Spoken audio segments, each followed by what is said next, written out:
baseball here on FSN Midwest. The rubber game between the Florida Marlins and the St. Louis Cardinals. With a win last night, the Cardinals are back to 10 games above 500.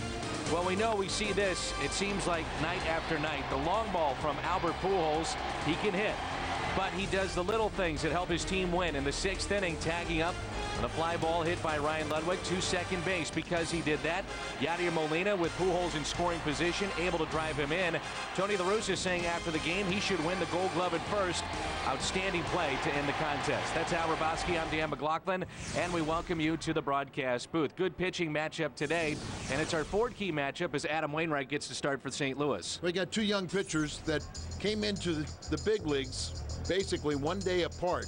Both of them have had elbow surgery, but Johnson, one of those real strange guys, because he came back in less than a year, and he's pitched very effectively. 4-0 this year for the Marlins, and all 4 victories have come after Marlins losses. Wainwright was outstanding in the ball game against Arizona in his last start.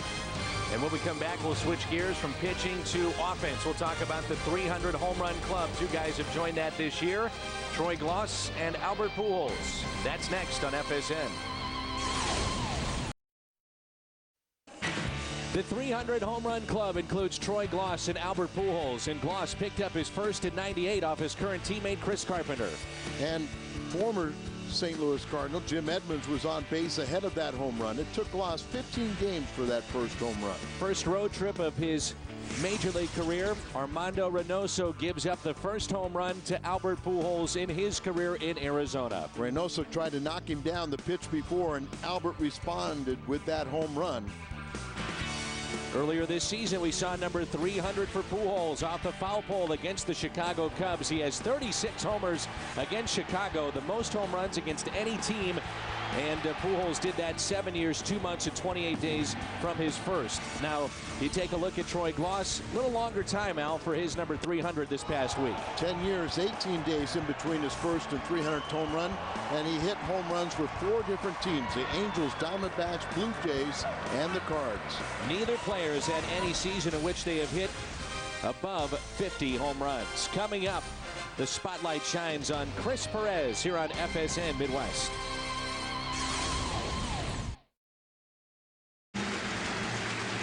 Welcome back to St. Louis and Busch Stadium as we get you set for Game 3 between the Florida Marlins and the St. Louis Cardinals. Baseball this afternoon on FSN Midwest is brought to you by Budweiser. Reach for the perfect balance of flavor and refreshment.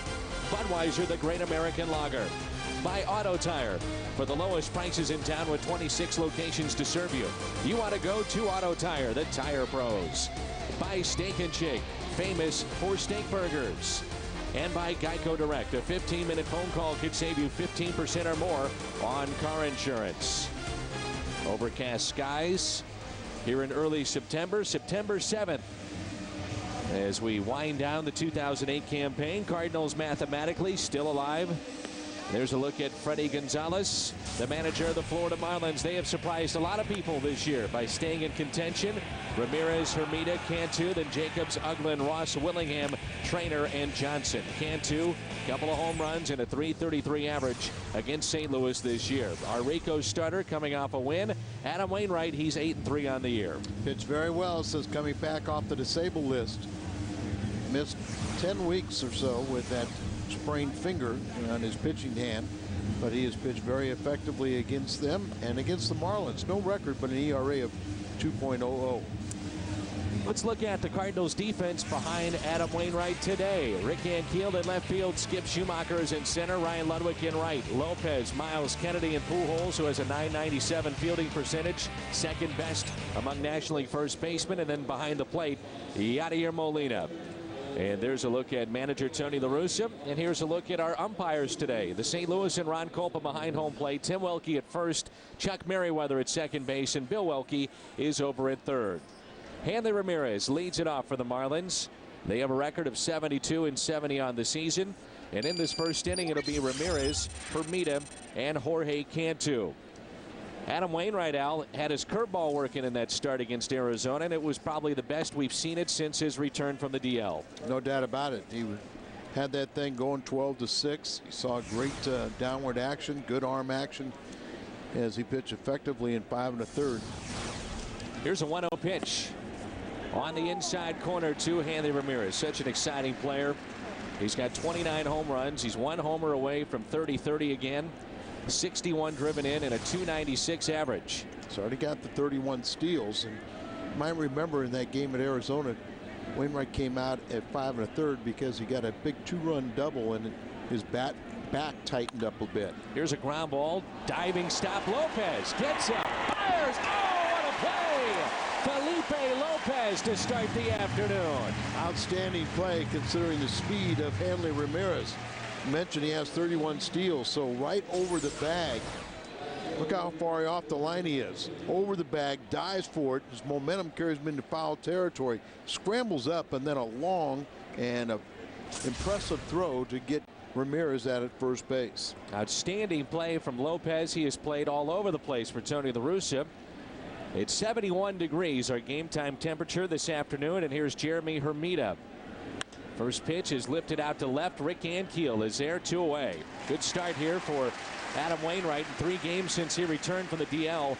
He has 13 strikeouts, 3 walks, and 1 home run allowed. And the one thing about him, it seemed like he's pitching more to contact now than we've ever seen. What we mean by that, you're throwing strikes, getting the hitter to put the ball in play, rely on your defense. And even without some of his better stuff, he still can't compete because he can pitch.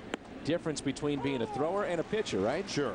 And you know it's having the confidence. And you see the last 3 outings, this is all since coming back off the injury.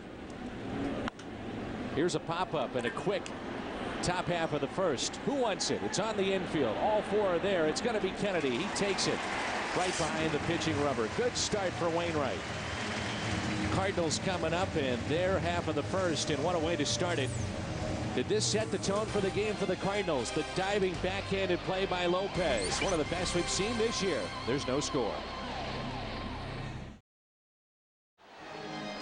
Back at Busch Stadium, bottom of the first. And we're certainly glad you're with us on this Sunday afternoon as we wrap up this series.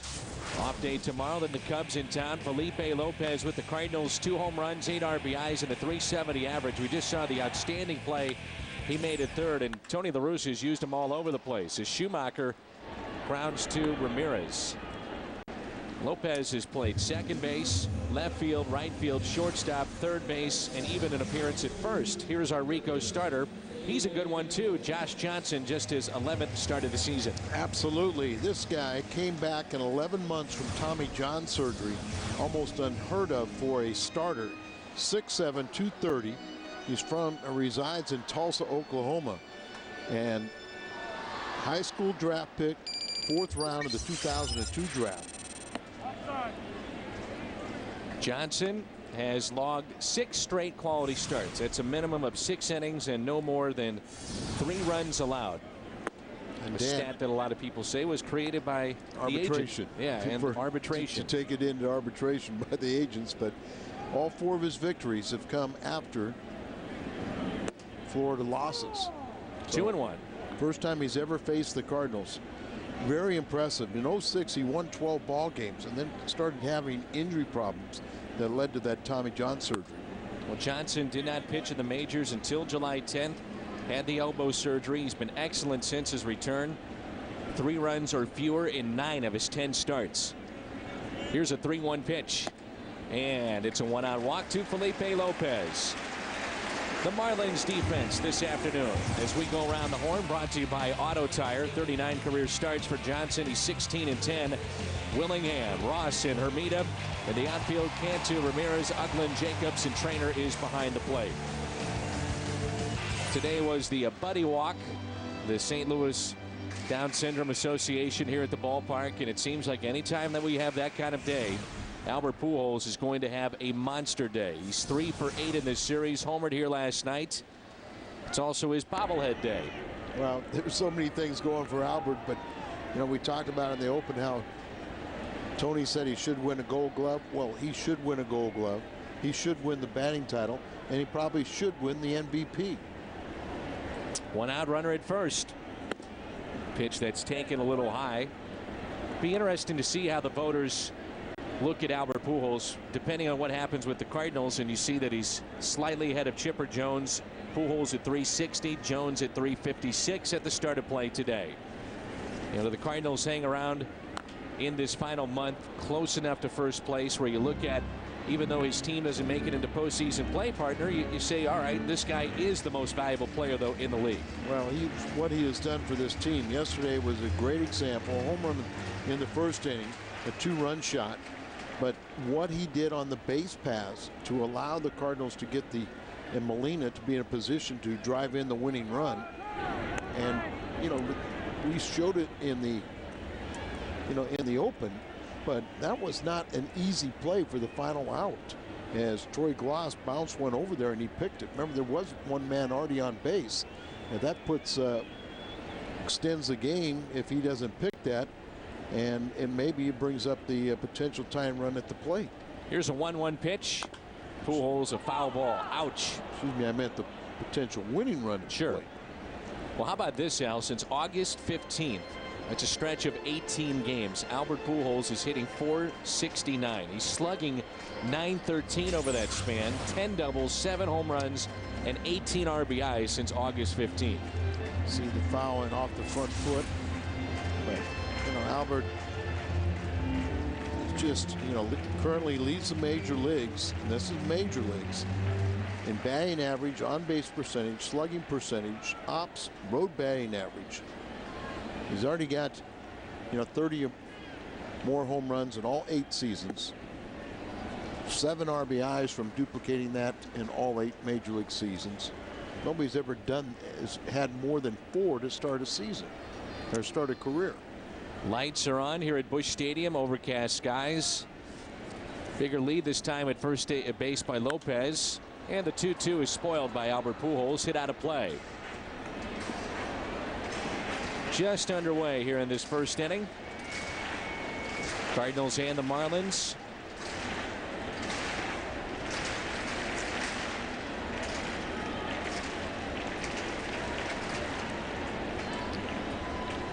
Pujols hit .398 in August. Took the lead for the batting race from Chipper Jones. Cardinals, by the way, are 34-18 this season when Pujols drives in at least 1 run. And he picked up the home run last night to set the tone in the game, his 31st of the year. You mentioned he's had some big days when his little friends are out walking around the ballpark, and usually a big day after his golf tournament. 2-2 pitch. Pujols cranks one out to left center field. At the wall, and it's 2-0 Cardinals. Number 32 for Albert Pujols. He's done it again.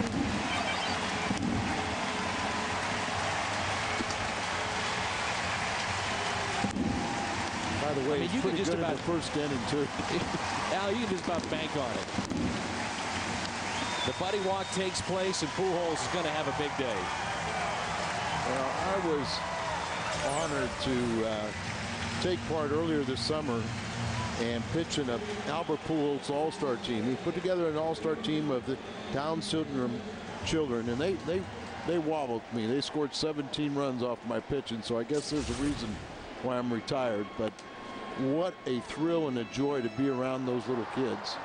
And Albert, they just idolize him like so many, you know, all kids in our Cardinal Nation and around the country. But those are very special young men and women. And Albert Pujols' golf tournament for his foundation is tomorrow, and we'll be out there participating. The 1-1 pitch taken for a strike on the outside corner. 1-2. There's about 4,000 that took advantage of the walk. And I couldn't believe when you pulled into downtown, the traffic early this morning as Ludwig strikes out. All the people lined up to get the Pujols bobblehead here at Busch Stadium. That one measured at 412 feet. And usually the Cardinals are so good in their marketing department with 25,000, 30,000 that they give away. Tony was asking if he's all right after fouling that ball. I know before he hit the home run, he fouled the pitch off, and he was hobbling trying to gain his balance. But I guess the home run trot is okay. Here's Ricky Ankiel. And a 1-0 pitch to the Cardinal left fielder. Reaches forward and grounds to second base. Handled by Dan Uggla. Cardinals jump out to the early lead thanks to Albert Pujols. And a 2-run homer, his 32nd. 2-0 after 1. Pretty good seats, the green seats here at Busch Stadium, just behind home plate. How about a pretty good first inning for Adam Wainwright. Yeah, Matt Morris. Where did I get Matt Morris? Oh, man. But it's 6 pitches thrown in the first inning. Here is Mike Jacobs, who had that game-tying home run in Game 1 of the series. I guess I was just trying to go back a few years when the Rams were good. By the way, did you just see the play by Tony La Russa down in the dugout? No, I didn't. It's about 1 for 100 throughout the season, and this might be the one time, but I believe he caught that with his hat. Everything's going right. How about that slow, tantalizing breaking ball? 1-2 the count. And Tony's hands weren't very good, but his hat was really good. Yeah, that's the Sunday cap. So he's got to reshape it. 1-2 pitch. Hit out to deep right center field, and the Marlins get on the board. Mike Jacobs with his 30th home run and his 80th RBI cuts a lead at 2-1.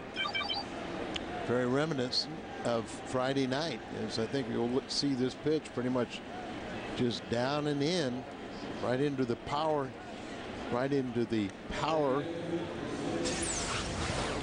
of a left-handed hitter.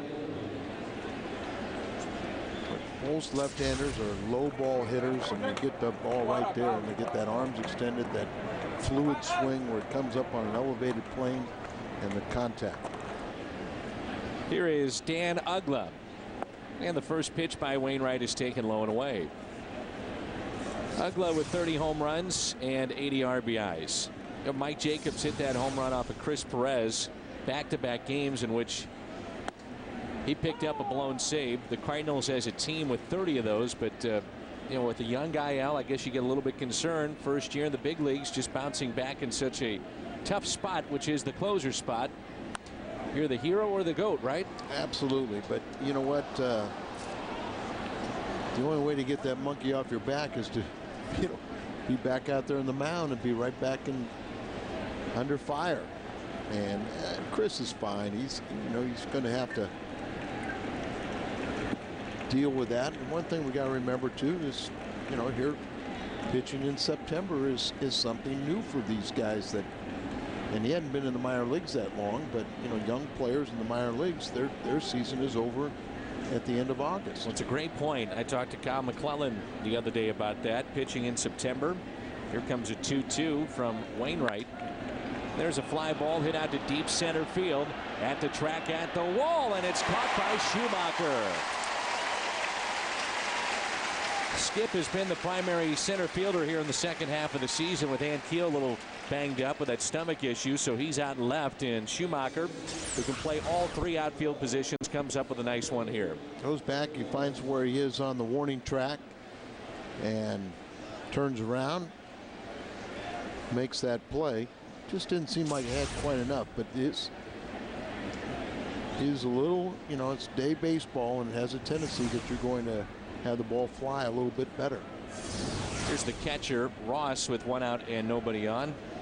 But Kyle was saying, Al, that it's a situation where he said, look, if I struggle in September, well, that's going to be okay by me, because I haven't pitched in September. Of course, I don't want to struggle, but I'd rather be stretched out, know what it's like, know what I need to do for the following season. But it is such a long year, and a lot of these rookies, as you mentioned, have not pitched this long into a season.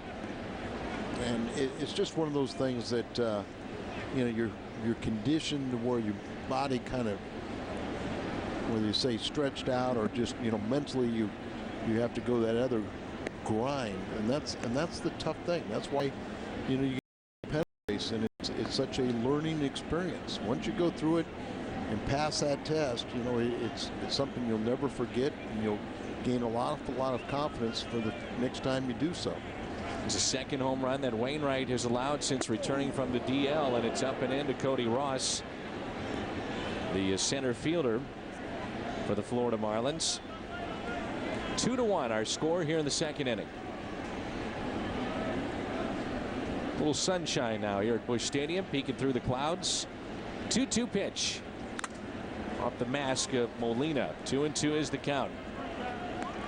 Tony La Russa was saying that Chris Carpenter could have closed out a game in this series. I was talking about it the other day, maybe yesterday. You know, if he was available, he would have had the 9th inning. Reference to a caller making a. Ooh, he wanted to pull the trigger and couldn't. But somebody had asked, would Carpenter make a start the rest of the way, and Tony said no. But, you know, felt that he could use him in any way. When he's available, Tony would use him anyway, even as a closer. But he stated he wasn't available last night and doubtful for today. Caught third strike and the first strikeout for Adam Wainwright on the afternoon. Visit STLCardinals.com/home plate auction to bid on the opportunity to sleep directly atop home plate in a Westin Heavenly bed during the Bass Pro Cardinals campout. Bid now for your chance to win. It's courtesy of the good folks, the Westin St. Louis. Here's Willingham, the left fielder. And the first pitch is a strike. One thing that we saw with Wainwright, he was pitching ahead in the count most of the time in his previous start against the Diamondbacks. And how about the Diamondbacks? Boy, that they struggled this weekend against the Dodgers. Manny Ramirez with 5 RBIs last night. And the Dodgers beat Arizona. Now they're in first place. And Randy Johnson gets scratched for today. Right. Scherzer will get the start. As Randy, I guess, experiencing more back issues. He will start, I guess, next Saturday. Gave up 4 home runs in his previous start against the Cardinals. There's a base hit into right field. Over to get it, Ryan Ludwig, and a 2-out hit for Josh Willingham. Brings in Matt Trainer. It's been about 2 weeks since the last time Trainer has started a game. His wife was part of the Olympics beach volleyball team.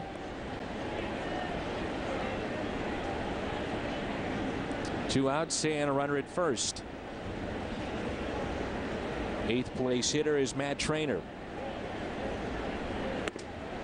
Trainer missed 24 games with a strained left hip and really hasn't hit much since he's returned. 2 hits and 15 at bats.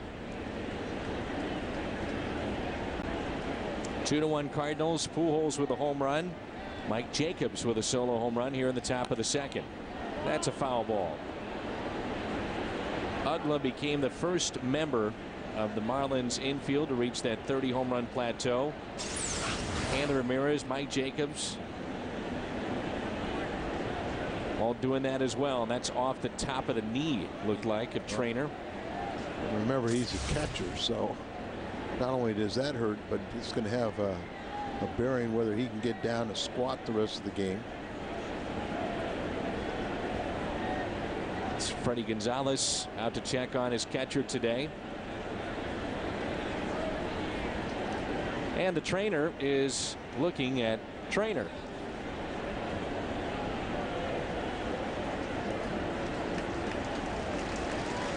Ken Roberts making sure that we said that. Nicely done, Ken. Second to last homestand. One more road trip upcoming. Cincinnati and Pittsburgh and Chicago on that trip. Come back home and wrap up the season. Here's the 1-1 pitch. A couple things that Tony La Russa is looking for down the stretch. Maybe most important would be not only trying to stay in contention to win games, but Carpenter's health down the stretch to make sure that he's going to be all right going into this offseason and certainly into spring training for next year. Right, and in many ways, Chris is the one that's dictating that he wants to stay active and wants to pitch so he can have a normal offseason, know that everything's okay. Well, I think Tony would like to guarantee that that is the case, and possibly even wanting to shut him down. 2-2 pitch. Tapped out in front.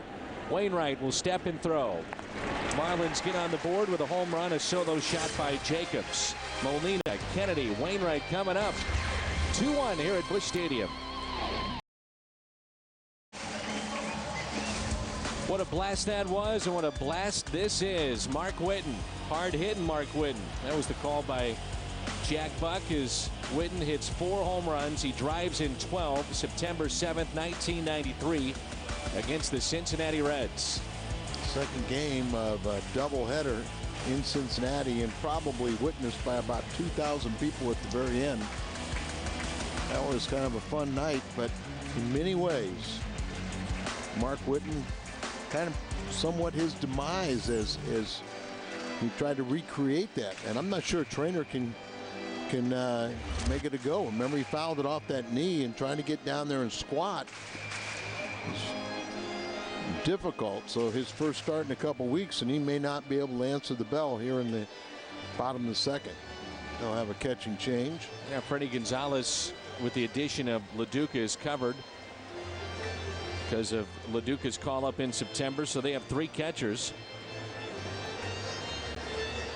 Little bonus this date in history. Of course, these are always brought to you by Schnucks. September 7th of 2004, Rick Ankiel returns to the major leagues. This is part 2. Then he did it again as a hitter, but this was back in 2004. 40-month absence for Rick Ankiel. He did it against San Diego. You see Reggie Sanders and Woody Williams and Larry Walker, part of that World Series team that just rolled through the Central Division. And everybody was just so excited that night to see Ankiel come back, including Dave Duncan, obviously, knowing behind the scenes just how tough it had been for him to get to that point. And I think they were all sure that that would be the case, that it'd be very successful. It's like Baker. He's going to take over the duties. He's caught the first 2 games in this series.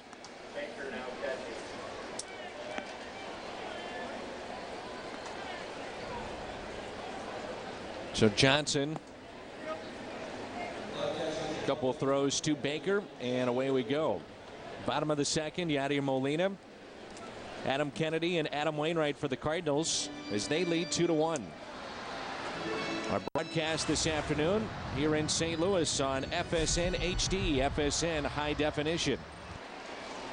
Yadier Molina, another RBI last night, 56 on the year, 7 home runs and hitting .307.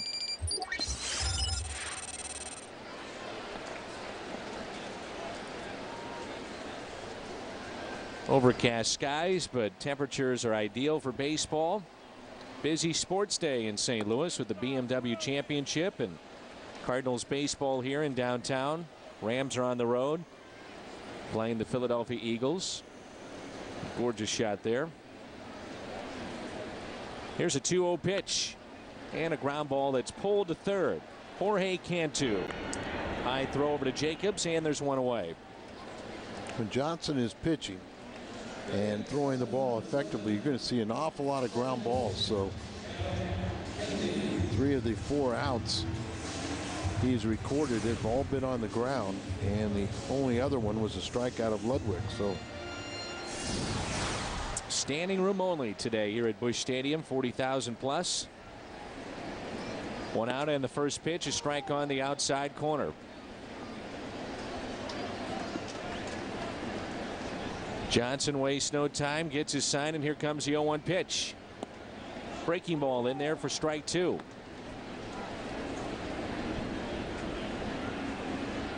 Oh, Tom Mee just helped illustrate why Johnson's been so effective. He uses the Rawlings glove. 1 ball and 2 strikes on Kennedy. That one slices out of play and foul. Some big surprises, of course, throughout the season. The Marlins being in this position, certainly one of those. Most people thought that Detroit would run away with the American League Central Division as Kennedy strikes out. Detroit 12.5 games out. They're under 500 by 6 games. That's just shocking when you look at that lineup and what they were supposed to do. They got off to a terrible start. Chicago leads that division over Minnesota. That's another surprise this year. Maybe the biggest, though, of all the division leaders, Tampa Bay leading by 2.5 games over Boston. They're 30 games above 500. Here's Wainwright with 2 outs. The Angels could wrap up their division this week. They're in single digits, their magic number. 16-game lead. Wainwright with a base hit into right field. It's been back and forth in the National League East division with New York and Philadelphia. The Phillies are 2 games out. Milwaukee 4 back of Chicago in the Central, and Los Angeles leads Arizona by a half game. Colorado 5.5 games out. 2 outs and a runner at first. Aaron Miles is the 9th place hitter.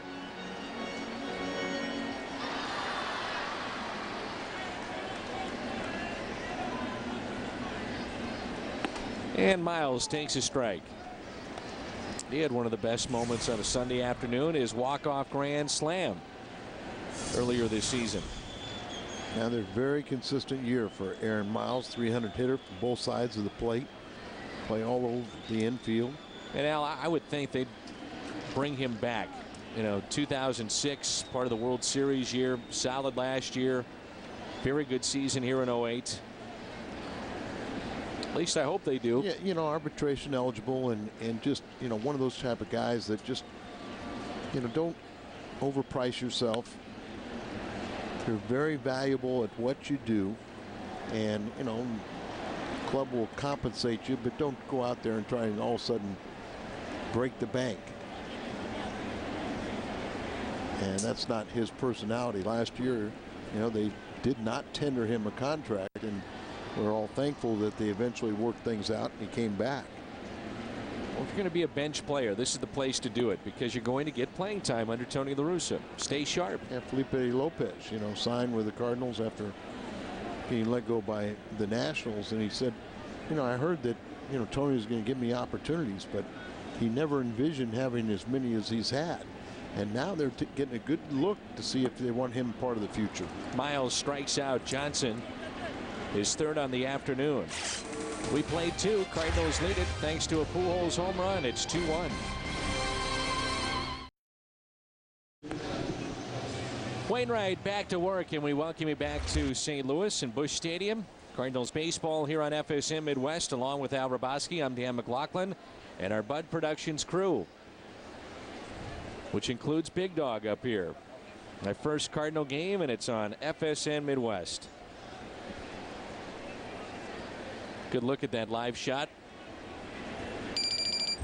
Here's Josh Johnson.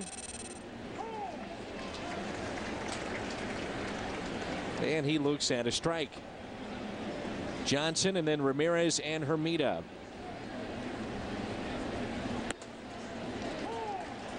Our Bud Productions crew, Al, that means Mike Helling and Tom Mee, Doug Stanton, Brian McCann,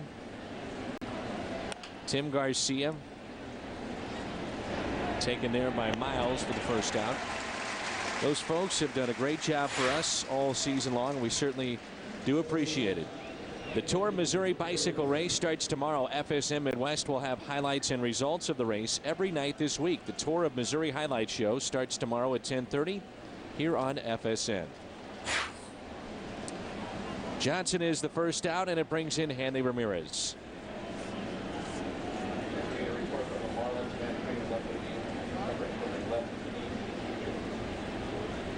Brendan Ryan was part of the pregame show interviewing the gentleman to his left, the right portion of your screen, Todd Wellemeyer. Jim Hayes set up that interview, and we saw a good portion of it, and it was interesting, and Jim was saying it was some of the best television that the pregame show has been able to put on the air in quite some time. I'll hold my comments. And the Ramirez, you know, is 0 for 1. He's grounded out to 3rd. And Jim, how good was it? I thought it was compelling. I thought it was an emotional roller coaster. What kind of questions were asked? I thought the most intriguing question, he said, of Todd Wellemeyer, he asked, if you were a dog, what breed of dog would you be? And the answer was? I'm not sure, was the answer. And it went a lot like that. But it was worth a shot, I thought. It's popped up in foul territory. Albert Pujols near his own dugout has it. And the reason I was silent, Jim, is because I know you do an excellent job and ask very pertinent and entertaining questions. So I just didn't think that was the most compelling television on the pregame show.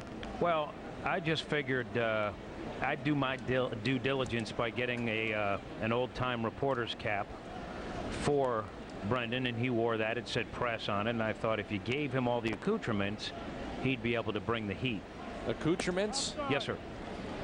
Now, what was the most compelling question outside of the dog question? Was there anything hard-hitting in this interview? When I asked Todd Wellemeyer if he regretted agreeing to do the interview, he said yes. And you set this up, Jim, huh? I set this up. I thought it'd be a great thing for a Sunday afternoon. And I'll let the viewer decide if it was worth it or not. All right. Thank you, Jim. All right. It's a good thing we do very few Sunday broadcasts. Here's a 2-0 pitch. That was Al saying that, Jim, not me. That was Al. Jeremy Hermida, 2 balls and 1 strike. He flied to left his first time up. Here's the next from Adam Wainwright. Oh, the guys do a wonderful job. It's an hour-long pregame show. Of course, we put on, what, 130 telecasts regular season, so trying to have a little fun with it, and the players have been very accommodating in doing the interviews. 3-1 is grounded to second.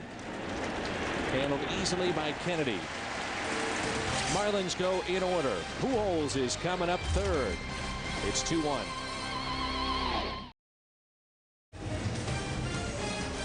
This portion of Cardinal baseball on FSM Midwest is brought to you by your St. Louis area Kia retailers. Kia, the power to surprise. Beautiful Forest Park. Here's Skip Schumacher, the top of the lineup for the Cardinals. Schumacher, Lopez, and Pujols. Cardinals lead it 2-1. Pujols with his 32nd home run. As he closes in on 100 RBIs, he's now at 95. Schumacher still hitting .329 in the second half. 2-0 pitch. If you're facing lefties down the stretch in this final month, Al, do you think it's beneficial just to let them hit against the lefties? You're not in July. You're in September. You're trying to figure out more about Skip and more about him going against the lefties, getting him that experience for next season. There's a base hit. You know, Barton will be available, I think, to come off the disabled list on Tuesday. Joe Mather had season-ending wrist surgery on Thursday, so you're a little short in the outfield. And I know what you're saying. You know, you couldn't go wrong either way. You want to see about Stavanoa, and you want to see about Phelps and some of these other guys.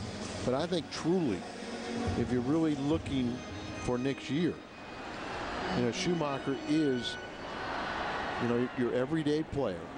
And, you know, and it's, I think only with experience, he will hit left-handers better. Here's Felipe Lopez. And that's your point, giving him more, you know, opportunities to face left-handed pitching and try and figure out how to keep that front shoulder in or go to the opposite field, take the ball up the middle, and figure out how to hit them respectively. He's hitting about .340 against right-handers, so if you just hit, you know, .240, you know, .220, .225, something like that, and play your good defense, then you have to keep him on the field every day. It's always a situation here, if you're Tony La Russa, what to do. Do you want to start a runner? Do you want to hit and run?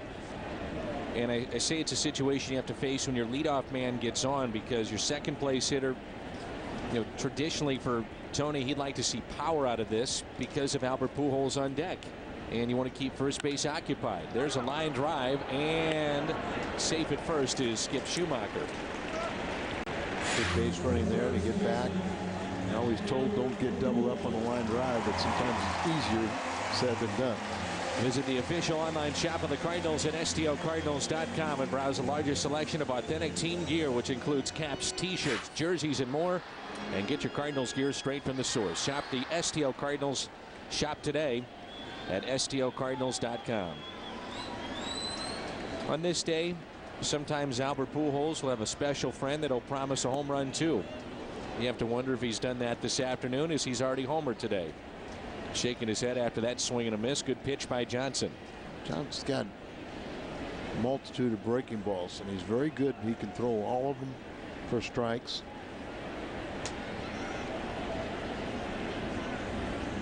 Here's the 0-1. Just watching those two swings, you have to wonder about the health right now of Albert Pujols. He doesn't look real comfortable, and if you're just joining us, he had a foul ball off his front foot in the first at bat. Also tweaked his upper back in the ball game last night. Here we are late in the season, but it's tough to get Albert Pujols to take his seat. He's got a batting championship on the line, and the Cardinals still mathematically alive.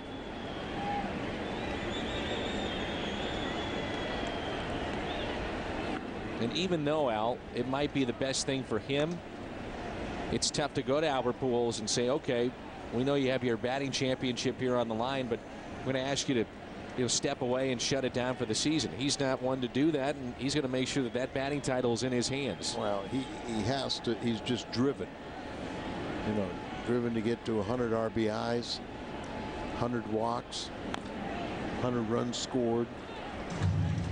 And, and that's not selfish thinking. That's trying to help this team win. The more numbers he puts up, the better position this team is to accumulate wins.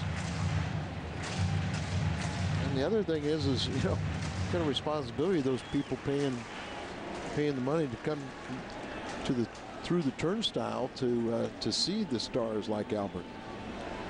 He's a guy that does consider that. Here's a 1-2 pitch to Pujols. Struck him out. Good pitch. So Pujols strikes out. That's number 4 in the afternoon for Johnson. I'm going to take a look and go back to Albert's first home run on the left against Reynoso, and here's the pitch up that he just turns on and hits a home run to left field in Arizona.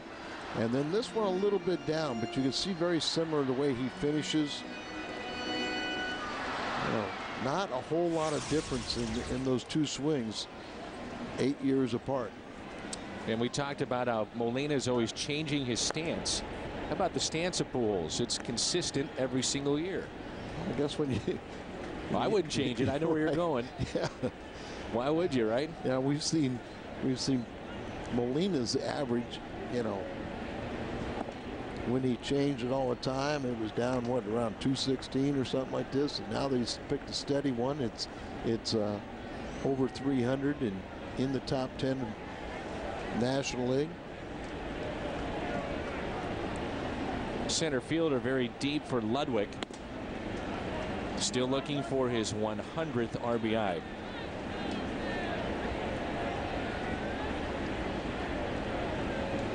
You do not have to be that deep, and he has no errors, but sometimes that's an indication a guy plays so safety. Out to left, backing up to make the catch, Willingham. 2-1 St. Louis.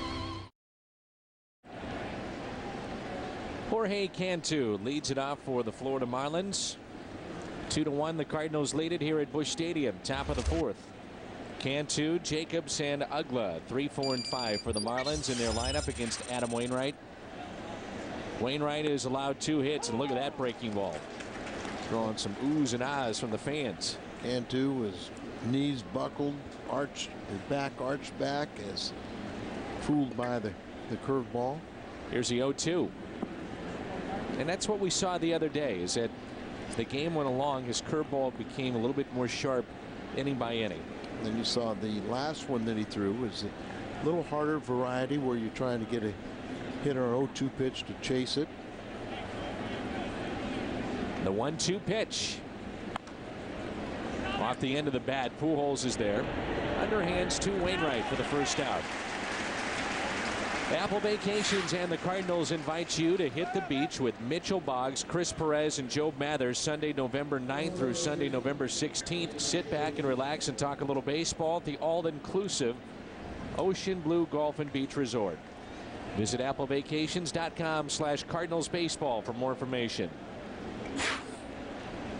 Punta Cana, that's in the Dominican Republic.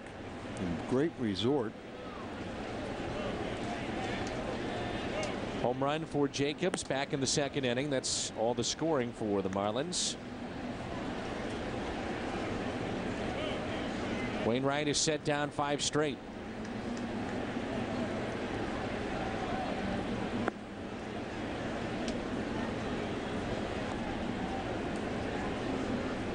You know, Dan, if you can keep this Marlins club from hitting home runs, you've got a real good chance of beating them.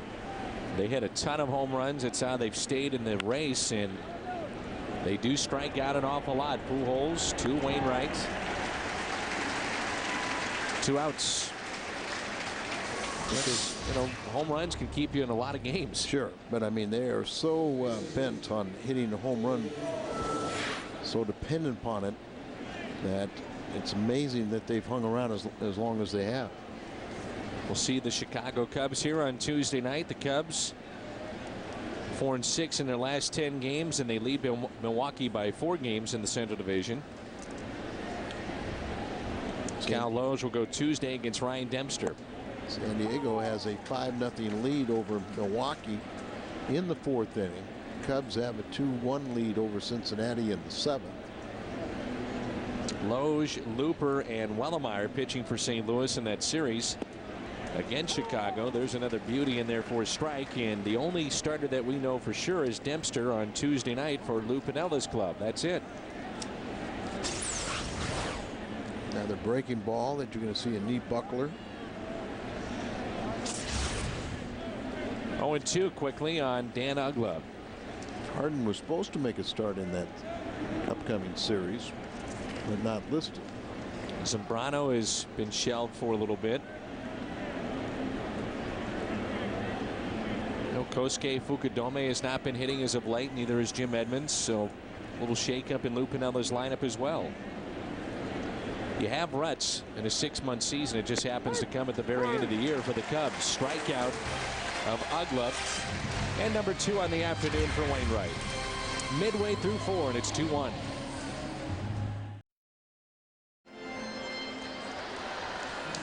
What's on Tap is brought to you by Bud Light. Bud Light keeps it coming, and Chicago will be in town as we wrap up the homestand Tuesday, Wednesday, and Thursday.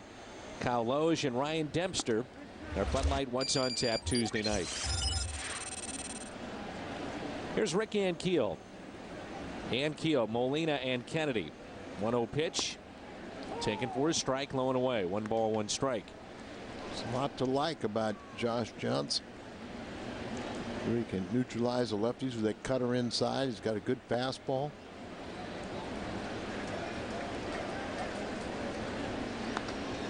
Ankiel grounded to second base his first time up.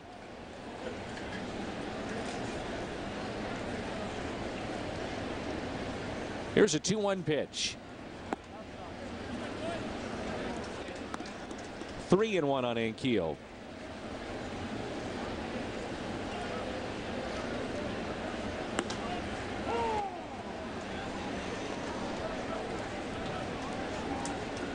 Ankiel looks at a 3-1 pitch in there for a strike, and now the full count delivery.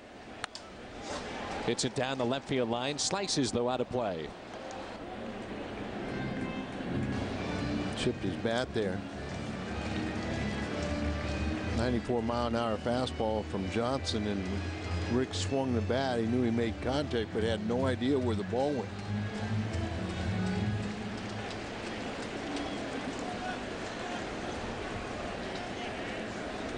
Three-2 pitch.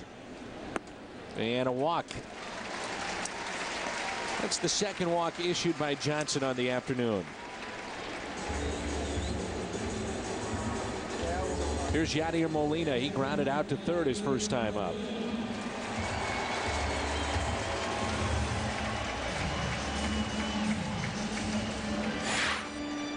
Boy, he had a textbook sacrifice yesterday. Just his form is so good. That's one thing, even with the slumps, Al. You knew with Molina, he could hit to the right side, advance a runner, or bunt. Those two things very good at. Very sound fundamental. He just, doesn't have that running speed, but he's kept his batting average above 300 and in the top 10.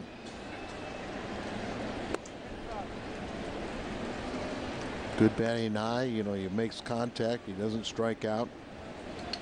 Toughest in the National League to do so.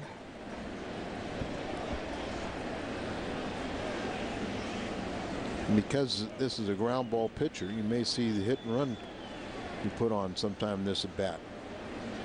1-1 pitch.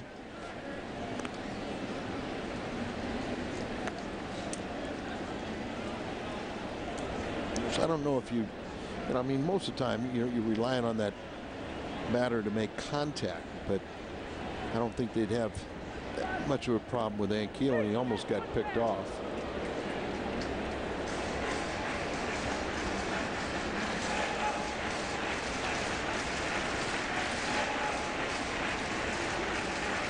One ball, one strike. See where Johnson now is really relying on the fastball, and some of those secondary pitches haven't been there as we saw a little earlier in the game. There it is. Hit and run was on. Ankiel around second base on his way to third. So nobody out. Again, Molina does it to perfection. And again, it's the little things that we talk about that he's able to do. Well, it's one, you've got a guy that makes contact. You've got a guy that is a ground ball pitcher, and it just makes perfect sense. Start that runner, because if he hits a ground ball, Molina, it's a sure double play. Start that runner and take your chances, and you're asking Molina, a guy that is very good at going to the opposite field, to do so. He got jammed on the pitch, but muscled it out there for the base hit. Now Kennedy has been pretty good at driving in this man when you get the runner at third. Kennedy hits it hard to first, staying put, and Keeley doesn't score, and it'll be second and third with one out. And we catch a break, because sure double play, ending, or the double play right there if Jacobs fields the ball cleanly. And Keel starts to go, but right at the first baseman retreats back, even though he bobbled it, kept him from getting the double play. Now with the pitcher up, it's Wainwright. Kennedy hits into some tough luck.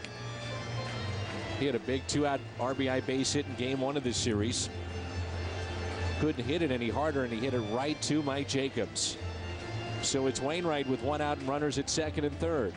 Well, this is, we know that the squeeze is always an option, but here's where, I think Tony would use a little caution with Ankiel at third base with the abdominal strain. It's still bothering him, and it bothers when he runs, but you wouldn't want to have any contact. Wainwright, a good hitting pitcher. He's got a single already today, so I think you kind of take that squeeze option out. That could be wrong. Wainwright with a base hit to right his first time up. It was a 2-out hit back in the second. 0-1 the count. Cardinals still cannot play Ankiel in center field because of the abdominal strain. Pitch out. And they're very concerned and want to make sure that he doesn't have any setbacks, and so he can have a good off season, doesn't have to really rehab anything, but it sure has lingered for quite a while.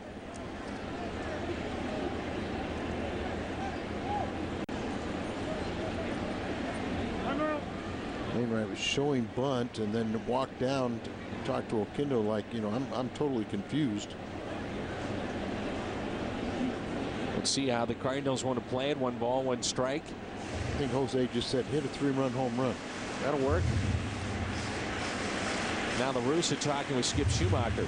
He looked like he had a smile on his face. Probably was saying, boy, those pitchers are smart.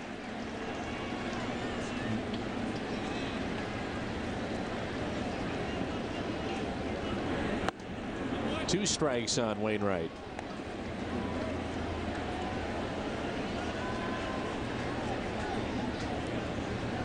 Now with 2 strikes, let's see how Wainwright can do to put the ball in play. Pick up a base hit and an RBI. Sac fly, anything. 1-2. I remember last game in Arizona, he helped his own cause with a 2-run double. He's got 4 RBIs. He's 255. Well, he's added to that 255. He's up to 275 now.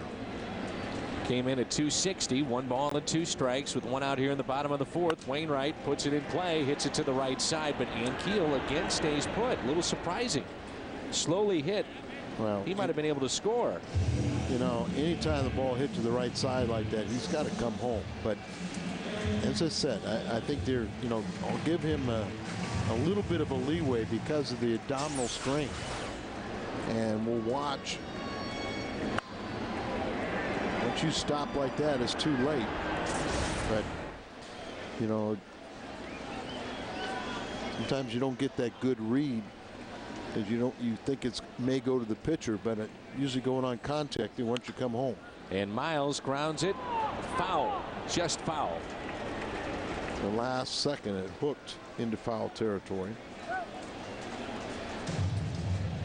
And really, Al, you could look at 2 plays that Ankiel might have been able to score on. The first one was hard hit to first, and maybe in the back of your mind you're thinking, okay, sacrifice the run and get the double play and he might be able to score.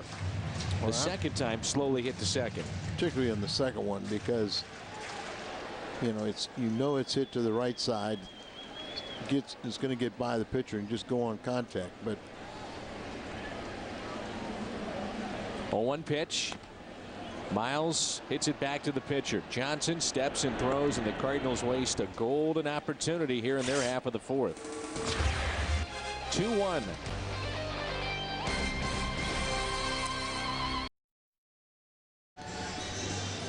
Later tonight on FSN, all the NFL highlights from the pennant races around the major leagues.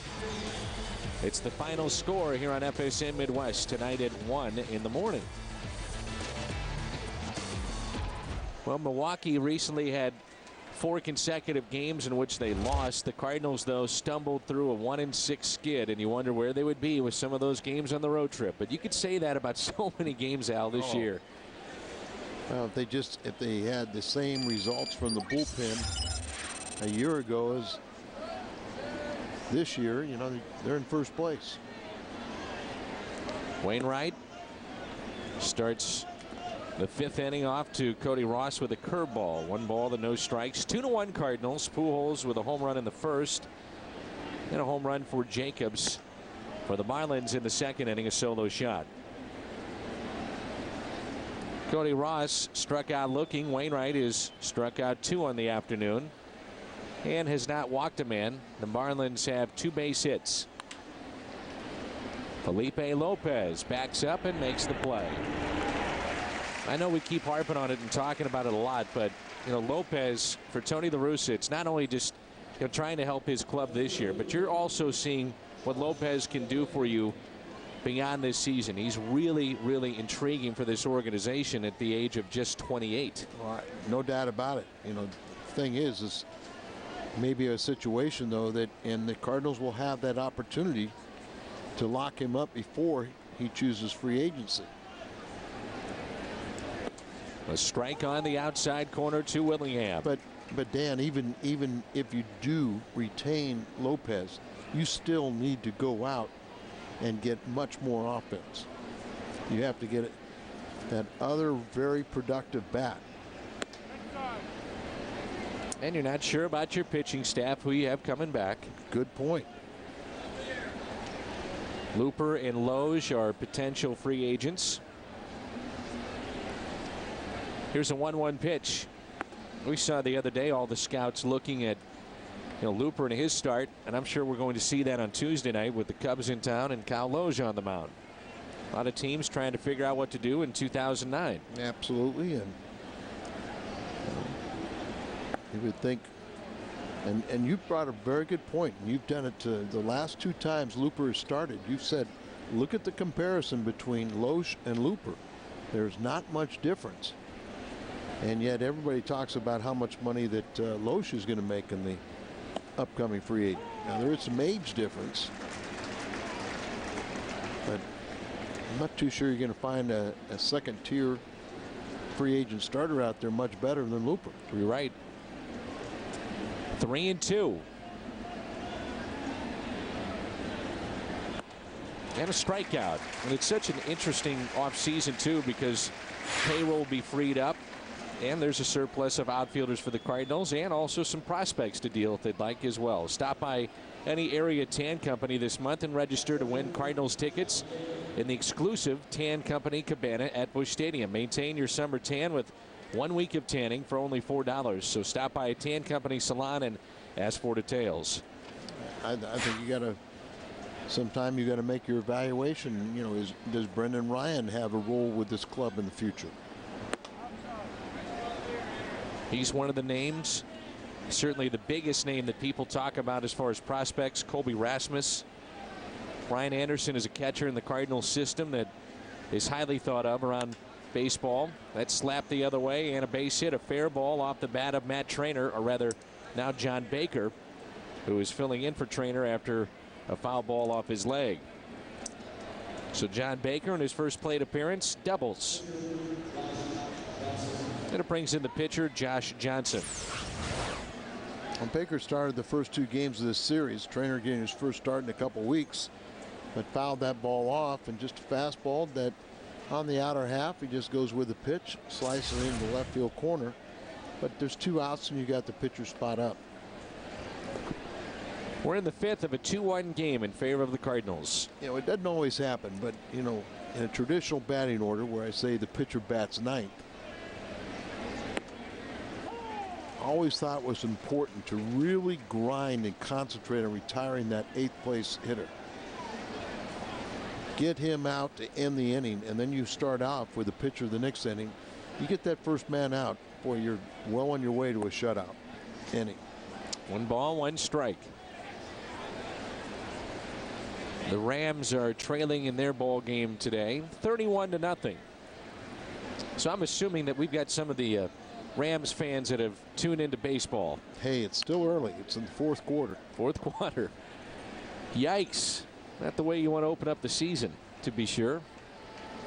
But early in the 4th quarter, so the Rams, you know. Plenty of time, Al. Plenty of time. There is a clock, though, Al, in football, and baseball, darn. it's a little different, as we've talked about. That's right. There is a clock. Here's a 1-2 pitch. And Johnson strikes out. 2 in the inning, 4 in the game for Wainwright. Top of the lineup coming up: Schumacher, Lopez, and Albert Pujols. Suntrip.com Cam brought to you by the Suntrip Automotive Group. Pulling down the lampshade right there.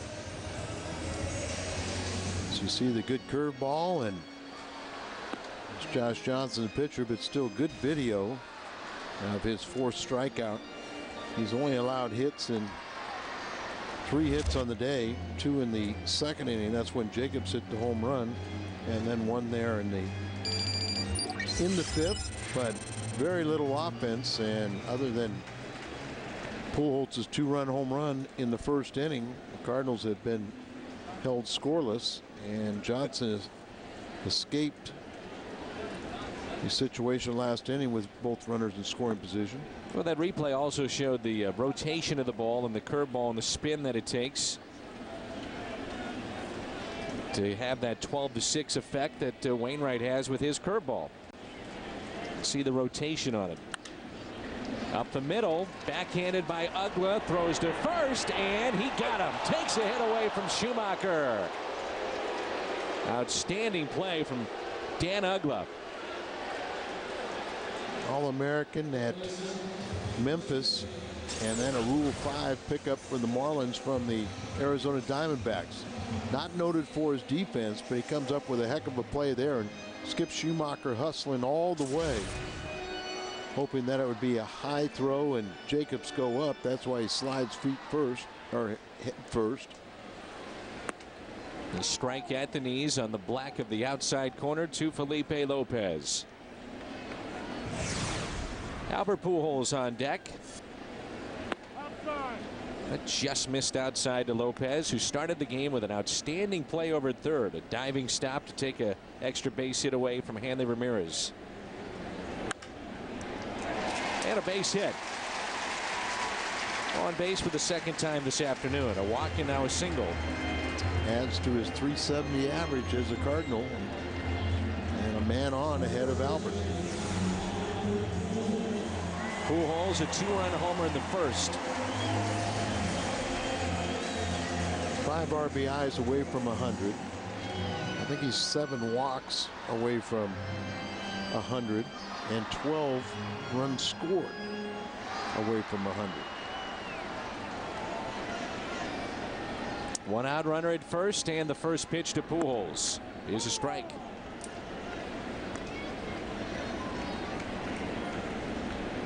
Albert struck out back in the third, and Al, you could tell he just didn't look real comfortable in that at bat. Whether it be the foul ball off the foot or dealing with that lower back issue. We saw a couple pretty good breaking balls from Johnson, who's only 24 years of age. As I said, came back from Tommy John surgery in 11 months. That's almost unheard of for a starter. This kid, I really like the way he throws. Very aggressive, gets a lot of ground balls, got that good fastball, good breaking pitches. Just look back at last inning and pitching out of that jam. Sure. And just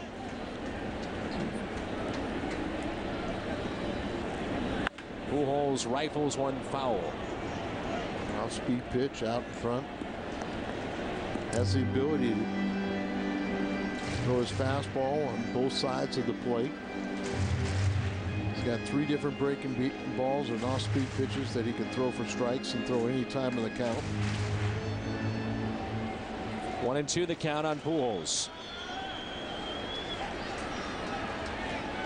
Short lead at first by Lopez.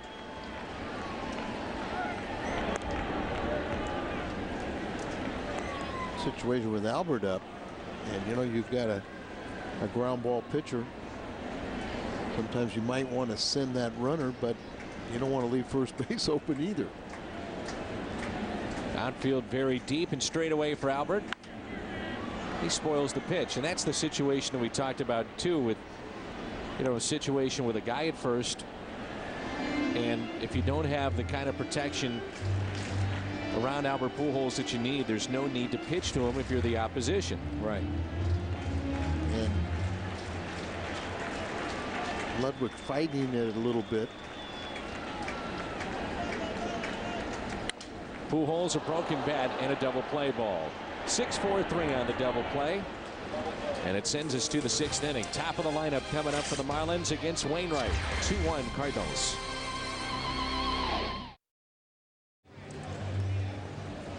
Coach Knight in the stands. He's going to be playing in Albert Pujols' tournament. And speaking of Pujols, let's go back to his home run swing in the first inning. A 2-run shot. You're going to see his swing as he goes down on a low delivery. Now this is the last time out where he gets jammed, shatters the bat, and hits into a double play. One out away where he gets the arms extended. The other one draws the hands in close to the body, but shatters the bat and turns 2. Suntrip.com cam brought to you by the Suntrip Automotive Group. Hanley Ramirez leads it off. 2 balls and no strikes. Ramirez, Hermida, and Cantu.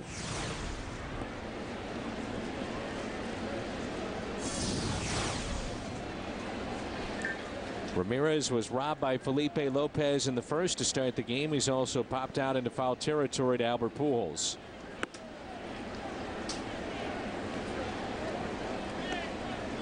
And quickly 3-0. Wainwright at 71 pitches on the afternoon.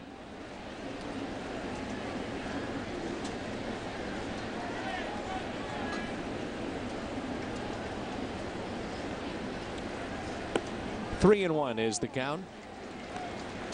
It's not walk to man, so you don't want to have this leadoff hitter reach.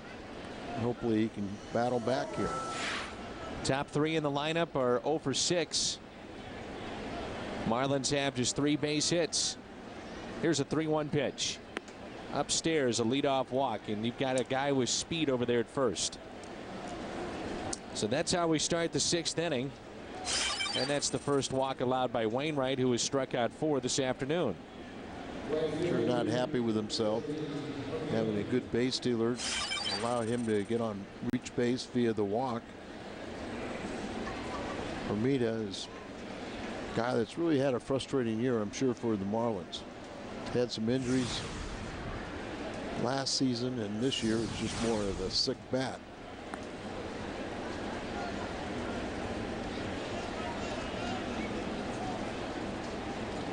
"16 starts this year. Wainwright has issued more than 2 walks just 1 time. So control usually never an issue when you talk about Adam Wainwright. Hermida, by the way, his 31st multi-hit game on Wednesday. And today he has fly to left. He's also grounded out to second, and Wainwright would love the double play here.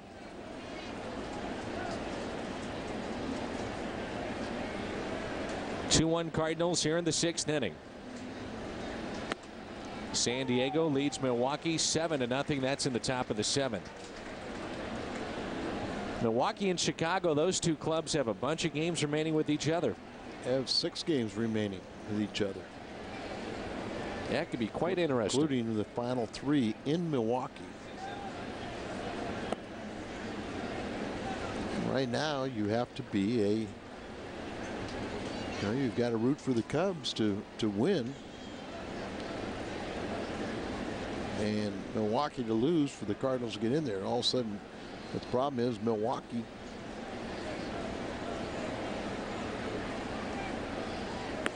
They're doing their thing, but Philadelphia has leapfrogged ahead of the Cardinals. Cardinals trail Philadelphia by 1.5 games.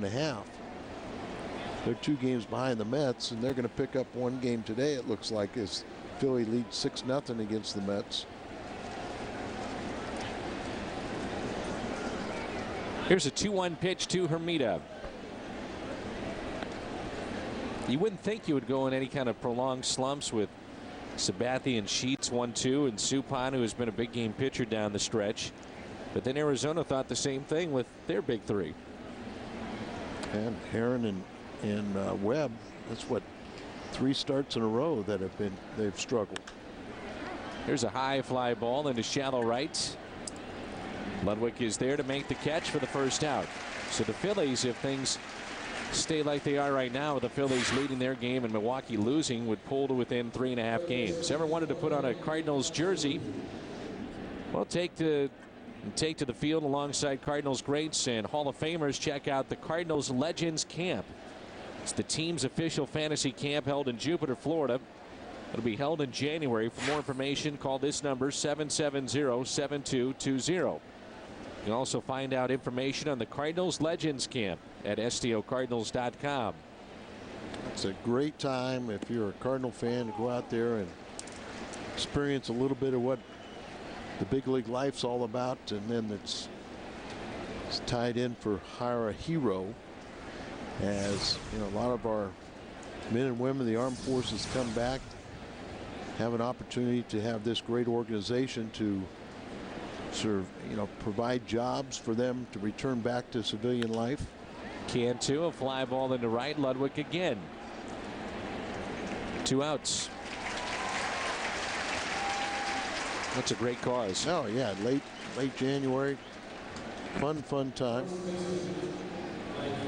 So with 1 out, or rather 2 outs and 1 runner on, it'll be Mike Jacobs, who is homered today, back in the 2nd. He's also grounded out to 1st. Manny Parr allowed 6 runs in 5 innings for the Brewers today. Chris Young throwing a no-hitter for the Padres through 6. They're in the top of the 7th now, and it's 8-0 San Diego. Good to see that Young has bounced back after what we saw in San Diego with real scary situation on a line drive hit by Pujols, and right back at Young and hit him in the head. The doctors can, put the facial bones back together, but psychologically, can that pitcher overcome that, or a hitter that's hit in the face in the batter's box?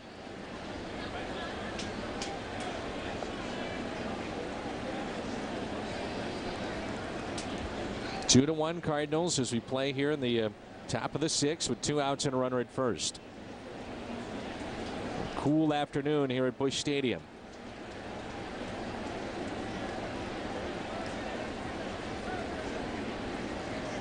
First pitch to Jacobs, taken for a strike. Good breaking ball right there. So following that leadoff walk to Ramirez, we've seen a couple of fly balls to right. A little bit surprising not to see Ramirez at least attempt to steal, even though it is Molina behind the plate. There's a guy there with 30 plus. Well, Freddie Gonzalez has great respect for Molina, but you got to give Wainwright a little credit too, because he's at least controlling things, not comfortable with the lead. Time called.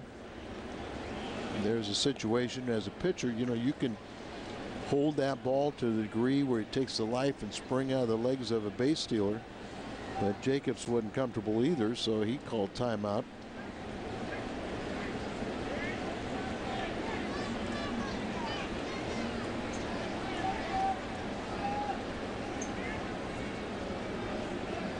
Here's an 0-1 pitch. Little check swing and a foul ball. 0-2. And almost. As Lopez playing off the line a little bit, if that would have been a fair ball, that would have beaten the defense. But check swing that, see how far off the line he is. So they're expecting him to pull the ball, and then on that check swing, it almost went over the bag. You see the outfield very deep and straight away, though. 0-2. Just got a piece. I've already seen Jacobs hit 2 home runs in this series. One off of Adam the first time up in the second inning, and then the crushing blow to tie the game on Friday night. We've seen a lot of breaking balls last couple innings here from Wainwright. Well, remember, this is a big strikeout team.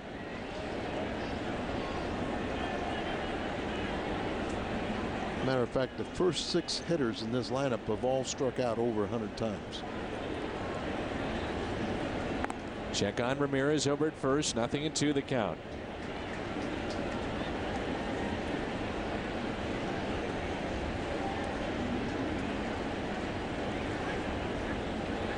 It's now 10-0 San Diego over Milwaukee. Still batting in the 7th. Keep an eye on that no-hitter.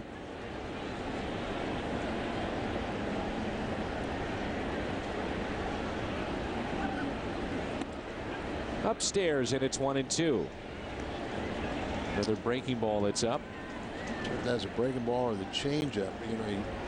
It's the same pitch he walked Hanley Ramirez on.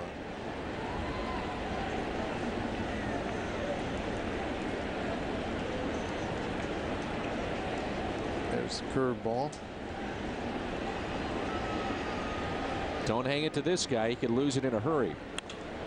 Line drive, and that's a base hit into right field. Ramirez on his way to third. Jacobs reaches, and Ramirez thought about coming to the plate. I mean, they were very deep in the outfield. Well, Ramirez was running on the pitch, so they got the breaking ball and looped it into right field, playing deep, and his speed. Bo Porter stopped him. It's a breaking ball, and it's out away from him. It just, fooled a little bit, but hung up enough where he could reach out and get it lifted over the second base area into right field. So with 2 outs, brings in Ugla, who's flying to center and struck out. All-star second baseman of the Marlins. No activity in the Cardinals bullpen. No activity for the Marlins either. Slow breaking ball, bounced up there. You're not going to bring in a reliever in this situation right here, but it is interesting, and it hasn't really happened yet. But why some manager doesn't go against the book and bring in a left-hander to face Ugla? I'll explain why in a second. 1-0 pitch to Dan Ugla. Molina wants it outside. 1-1. Ugla, right-handed batter, is hitting .285 with 28 home runs against right-handed pitching. Against left-handed pitching, he's batting .179 with 2. There you see. But anytime this year they bring in a reliever, it's always a right-hander to face him that fits right into the book. Sure. Tony would be the guy that would know those stats and would also be able to explain why he'd bring in a left-hander to face him. And you have what obviously would be most people would want to bring in the righty. 1-1 pitch. Popped up. Pujols near the Cardinal dugout. Strike 2. Career numbers for Ugla against those lefties, .249, and against righties, .266. It still holds true. Yep. You just don't see that very often, do you? No. You know, but sometimes you got to pay attention to that, and you know, if you and also, you know, I mean, sometimes we've noted where the other teams have a lefty, you go, you know, hey, if he's ineffective, why really use him too? Oh, didn't get the call. 2-2.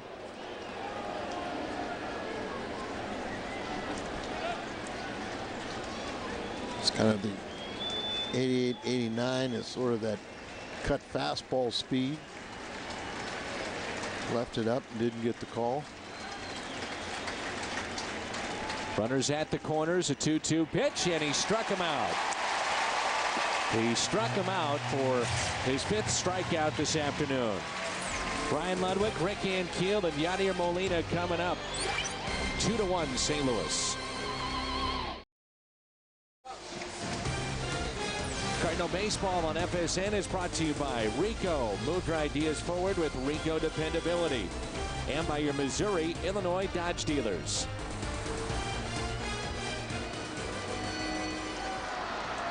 Two to 1 Cardinals here in the bottom of the 6th.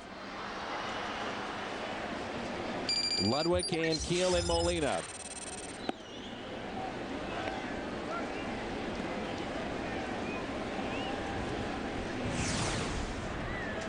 Ryan is 0 for 2. Lined out to left. He is struck out. 1 ball, 1 strike. It's now 10-0 San Diego. Their lead over Milwaukee.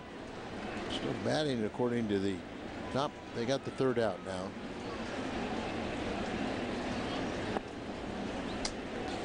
Got to get Ludwig going again. His batting average has dipped below 300.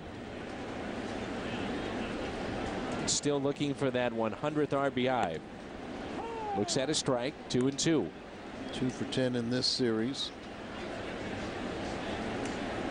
Let's see the slider that time from Johnson. There's the fastball. We've seen a lot of that today, haven't we? Yeah, still 94, 95 in that range. Been able to spot that ball effectively. 3-2 pitch. On the inside corner and a strikeout of Ludwig.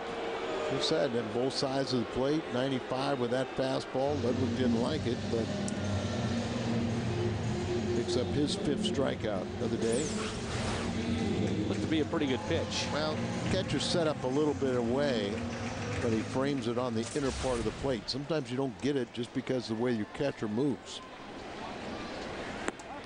Rick Ankiel takes a ball low and away.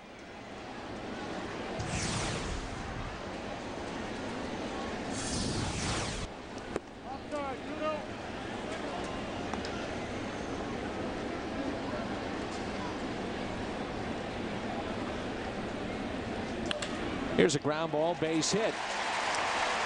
There's a good example there, Al, and I'm sure we'll see it on the replay, but his ability, and I'm not sure the Cardinals would really want him to do this, but with outside pitches to be able to pull those either for power or base hits.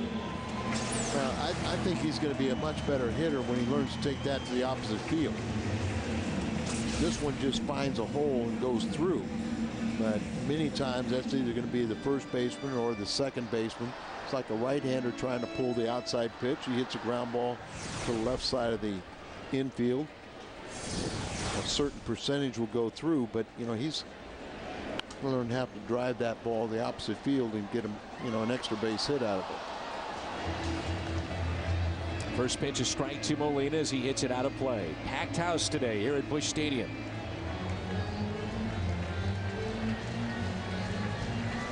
By the way, there is another bobblehead night coming up, and that will be for Red Shandy's. Today we had the Albert Pujols bobblehead. The one for Red will be on September 26th. Final weekend of the regular season. 0-1 pitch to Yadier Molina, double play candidate. Well, that's a good pitch right there. This guy is going to be really good, isn't he? Like I said, he's 24. He's already had his Tommy John surgery. Got that out of the way. Got that out of the way. Isn't it amazing how many guys have that now, and it really isn't a big deal anymore. I'm trying to remember the right-handed pitcher the Cardinals drafted. I want to say like around the 3rd round, and he missed his senior year like at Illinois with Tommy John surgery, and they said, well, everybody's going to have it. He's got it out of the way. And is it Jimmy Jurnell? Yep, that's it, Jimmy Jurnell. And in his case, you already knew whether he was going to rehab it successfully. Sure. 1-2 is pulled foul. Remember a few years ago, Octavio Dotel was advised not to have it, just rehab, and he preferred to have the surgery. Well, and still got his paycheck too. Yes, he did. Most of the time they say it's like a 12 to 14 month recovery time, a little sooner for relievers. And Josh Johnson kind of defied those odds as he made it back in 11 months. 1-2 pitch to Molina. Backhanded. Out at second. Yes. And to first. Double play. Amazing double play here from the Marlins. Cantu, Ugla, and Jacobs. Outstanding play. The third baseman, Jorge Cantu, on a backhanded play, and somehow Ugla stayed on the bag at second base.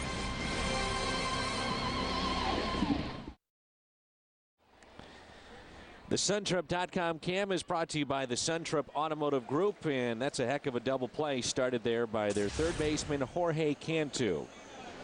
They messed up a double play yesterday that led to the Cardinal victory.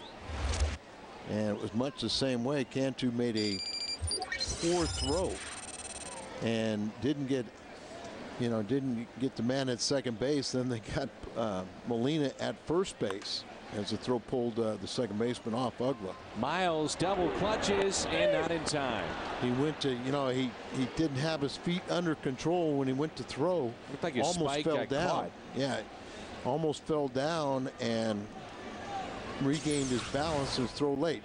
Watch, right on the edge of the grass as he sits there, takes his little crow hop, his left ankle turned on him, maintains his balance, but just that split delay allowed the runner Cody Ross to be safe at first base. I think his spike got caught, and they give him a base hit on that play. You have to, and I mean it's one of those things that you can either do that or they don't have a stat for team error. So it brings in Josh Willingham, and Miles feels terrible about it. Watch his left foot. Yeah, watch it collapse right there. You see where the ankle turned over, and he went to plant it. It rolled over, and he didn't fall down, but then it took a second to get his legs back under control before he could throw the ball. That's pulled foul for strike 2 on Willingham. Well, here you are, pitch count approaching 100 for Adam Wainwright. See if this is his final inning of work. He is due up second for the Cardinals in their half of the 7th. You notice Wellemeyer yesterday, I think it was 118 pitches he threw, a career high pitch count to get through 8 innings. But that's one way. These starters are tired of seeing some of their losses, or wins turn into team losses. Go longer. Throw a complete game. 0-2 pitch and a double play ball. Miles to second, double play. Now the monkey's off his back.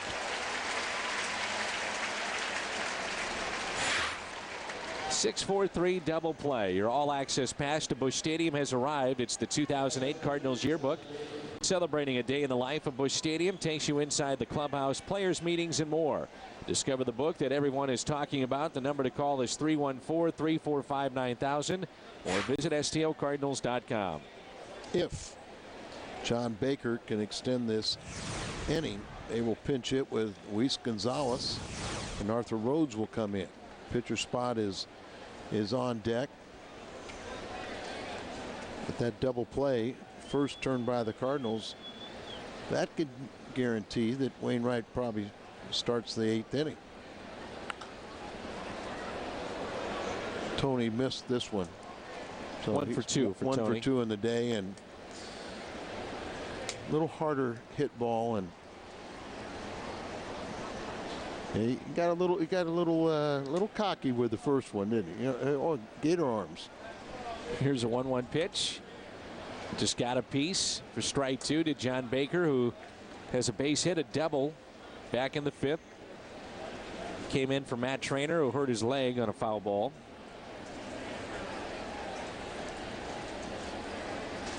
And so far, Baker has seen nothing but breaking balls. Cardinals, by the way, have lost 14 times when leading after 7 innings and 21 times in their opponent's final at bat. Liner that's caught at second by Adam Kennedy. Time to stretch on this Sunday afternoon. Kennedy, Wainwright, and Miles coming up. And the Cardinals trying to hold on. It's 2-1. Cardinals trying to hold on. It's a 2-1 lead as we move to the bottom of the 7th here at Busch Stadium.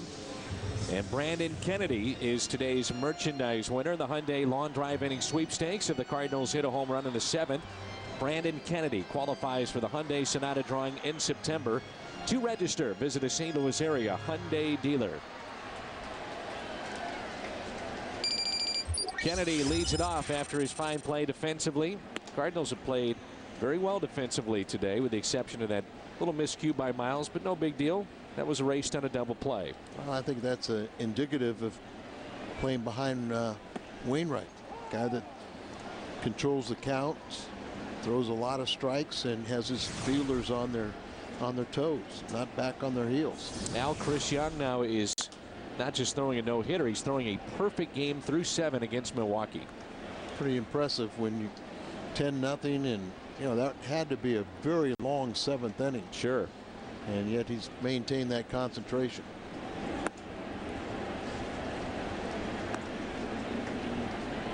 More home runs in September and April than any other months in the course of a season.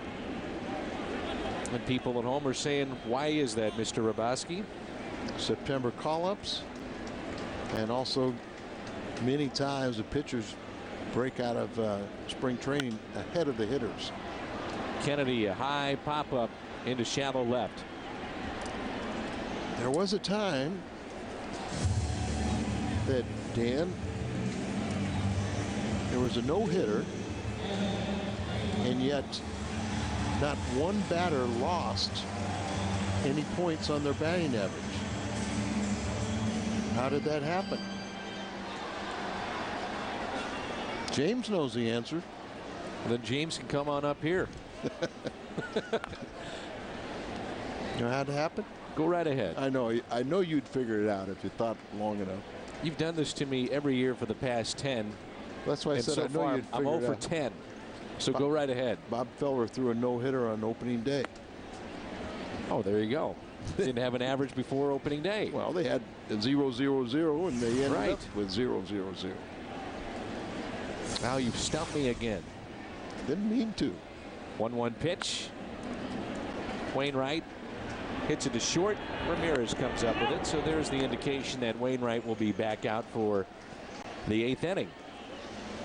Big 12 No Huddle is FSN's new series where we replay the week's Big 12 football action. Tomorrow at 7, Big 12 No Huddle is a replay of last night's Southeast Missouri State Missouri game. Big 12 No Huddle and Southeast Missouri State tomorrow at 7 on FSN.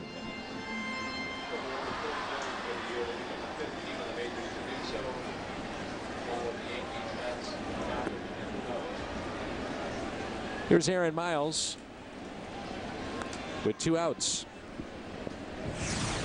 Cardinals today drawing over 3 million in attendance, the 5th major league club to do so.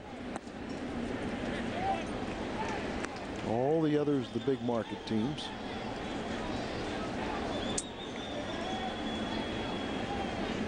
Cardinals drawing 3 million.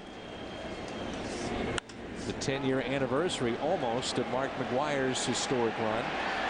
That gets down. Miles on his way to second. Now on his way to third. A triple for Aaron Miles. There was almost a very, very scary collision. It was both the left fielder and center fielder. Neither one of them really had a definite or defined beat on it. And it looks like Willingham might have made a little contact. But right here, that got it in the foot in the face of his center fielder, Cody Ross. Just well placed. And watch the, oh, you're right. The right leg comes up and kicks Willingham in the face. Or just got his cap. Yeah, you know? he got the cap. That'll scare you though, won't it? Sure would. Centrip.com Cam, and that is going to be it for Johnson with Schumacher due up. Freddie Gonzalez will bring in a lefty from his bullpen. Arthur Rhodes, it looks like, and it is. So Rhodes will face Schumacher when we come back. 2-1 Cardinals with 2 outs here in the bottom of the 7th. Let's take a look at the Cardinals game recap. Brought to you by Jack in the Box. In the first, Albert Pujols connects with number 32. Jacobs with a solo home run, his 2nd home run in this series. The other one on Friday night to tie the ball game up. Adam Wainwright is going to pitch into the 8th, and it's been a pitcher's duel here today with these 2 righties, Josh Johnson and Wainwright. But Wainwright, Al, has just been again outstanding. And speaking of outstanding, how about this guy? Nearly 40 years of age, Arthur Rhodes in our Chevrolet call to the bullpen. He's been very good for the Florida Marlins. He really has, and he's held left-handed batters to 164 average. That's why Tony's going to counter and bring up Josh Phelps to pinch hit for Schumacher. 2 outs. He's stranded 8 of 9 runners he's inherited. That's a base hit. Josh Phelps delivers some insurance, and it's 3-1 Cardinals. Tony played the odds. Right-handers batting .292 and trying to get that extra insurance run. Josh Phelps done a pretty good job since coming up here. He had 31 home runs, .291 average, and 90+ RBIs in the minor leagues. So a big insurance run right there with a 2-out base hit. It's a sellout here today, 46,045. And here's Felipe Lopez with Albert on deck. Let's run his charge to Johnson. He gives up 3 today. The blast by Pujols, and now the RBI that Phelps picks up is charged to Johnson. Lopez, a switch hitter, pops 1 foul. Could be Johnson's first loss of the year, but we saw an outstanding young pitcher pitch a very good ball game and a very bright future for him. No doubt. Strike 1 on Lopez. 3-1 Cardinals. And Lopez has had a nice day, on base twice with a walk and a single. They always think about little plays within the game of baseball, Al, but you talk about just setting the tone early on. What a fine defensive play he made at third base to start this game. Sure did. Troy Glass getting the day off today, and Lopez continues to shine. Showed you his defensive work. He's added to his .370 Cardinal batting average. And hits it out of play again. They have a right-hander warming up, Wachter. Kevin Gregg, their closer, has not been available in this series. So Arthur Rhodes getting a chance to face another right-handed batter. He's only given up 1 run in his last 34 appearances for an ERA of 0.42. Here's the 0-2 pitch with 2 outs and a runner at first. Wasted it. Pujols on deck. Arthur Rhodes doesn't want to face Albert Pujols, and even if Pujols comes up, like you said, Al, the righty warming up, so he probably wouldn't face him anyway. 1-2 the count. Ooh, just missed.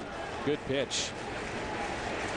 It's a veteran there when you see a guy away, and then all of a sudden bust that fastball in, and he couldn't pull the trigger, but just missed on the inside portion of the plate. 2-2. Tom Baker might be pleading his case that that was a pretty good pitch to Ron Kolpa.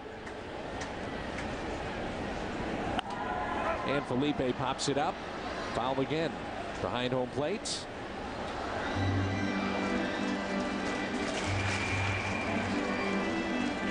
Arthur Rhodes came over from Seattle at the trading deadline and made an impact with his ball club. It's just a very expensive acquisition. Gave up a 21-year-old starting pitcher. Here's a 2-2 pitch to Lopez. Base hit in the left center. Phelps around second, on his way to third. Oquendo waving him in, but then he'll be stopped at third base. Brings in Albert Pujols.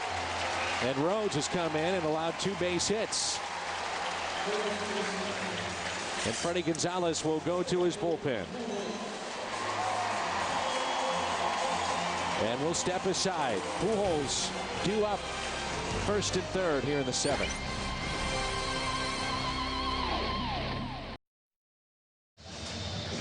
Our Geico quote from Babe Ruth: all ball players should quit when it starts to feel as if all the baselines run uphill. Babe Ruth knew something about trotting around those baselines. Bobby Knight signing Fred Bird, for some lucky fan. He's in town, good friend of Tony La Russa's and the Cardinals, but he's going to participate in Albert's golf tournament. Doug Wachter appearing for the 45th time. We saw him Friday night pitch a inning of relief. He's much better reliever than starter, and it's our Chevy call to the bullpen.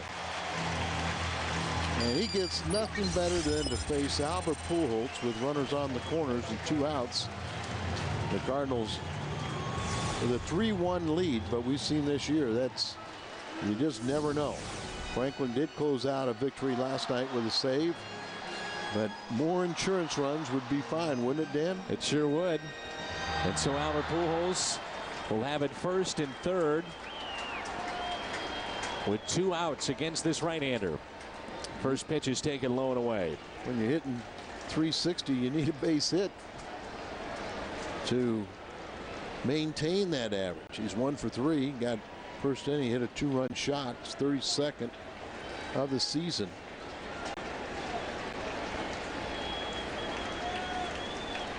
Outfield is deep and straight away for Albert.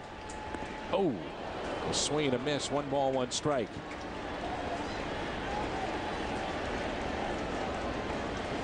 Way up front, off-speed pitch. Down and away.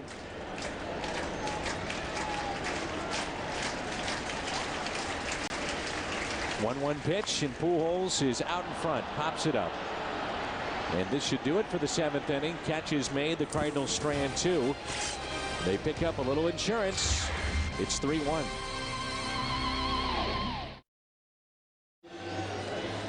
This copyrighted telecast is presented by the authority of the St. Louis Cardinals. It may not be reproduced or retransmitted in any form, and the accounts and descriptions of this game may not be disseminated without the express written consent of the St. Louis Cardinals. Gabe Kapler, a solo home run in the 8th, breaks up the perfect game for Young and San Diego. So the 2nd triple for Aaron Miles this season, the 19th for the Cardinals, and that results in some insurance. The Cardinals lead it 3-1 as we start play here in the 8th.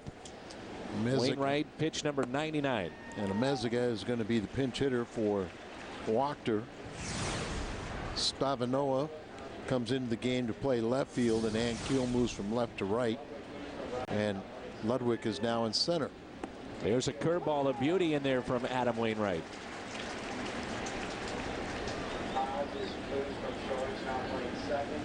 Miles is now playing second base. Misturis at short. Here's the 0-2 pitch. Check swing. Did he go? Yes. Amezaga strikes out. Strikeout 2-3 on the play. Number 6 on the afternoon for Wainwright. Right-hander getting loose in the Cardinal pen. Kyle McClellan is that reliever. Top of the lineup, Hanley Ramirez.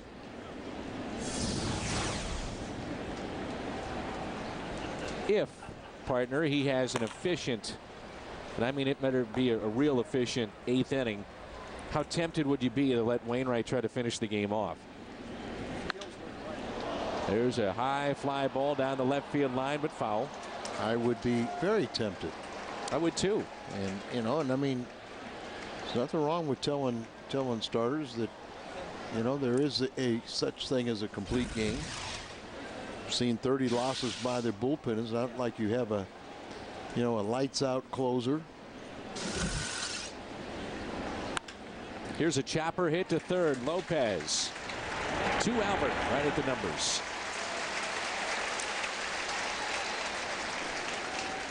Let's go pitch by pitch. And our pitch by pitch feature, as always, here on FSN is brought to you by Chevrolet. Set up away. Fastball up and in. He hits it long distance, but foul. Set up back away. Up and in. Ground ball to third. So 2 outs. Nobody on. Pitch number 104 is a strike on the outside corner to Hermida.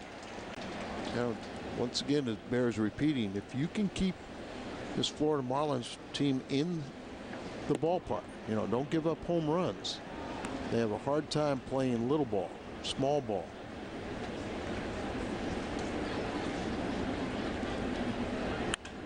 Line drive, base hit into right over Miles, and it's a 2-out base hit. The tying run now comes to the plate in Cantu.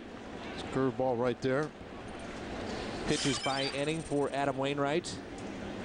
You see his pitch count at 106. The last 2 innings have been very efficient. You saw that second inning, 24.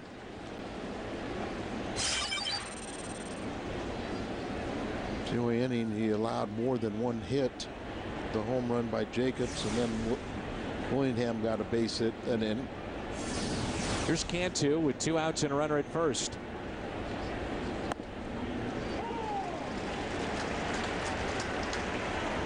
Every time we see Wainwright on the mound, or even Carpenter, you always think, what if, here in this 2008 season, if he stays healthy, if Carpenter is able to come back and pitch, where would this Cardinals team be? And I think you have to throw Isringhausen in there too. If you have an Izzy that's normally a healthy guy and pitching at the back end of games and able to close things out, where would this team be? Well, what if Mulder was, you know, healthy and came back at some point like May when you expect it? Slowly hit and rolling foul. What if Clement would have been a good signing? You know, expected him to come back maybe at the start of the season, or probably definitely by May 1st. But he never got to the big leagues for Tony La Russa. Sure.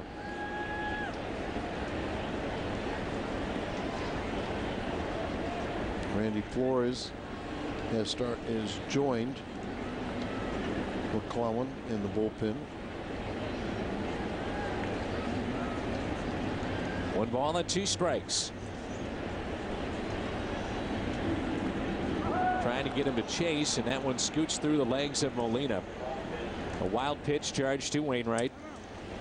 Now with his pitch count up to 110, I don't know if you're going to see him pitch in the 9th inning. No, it's doubtful now.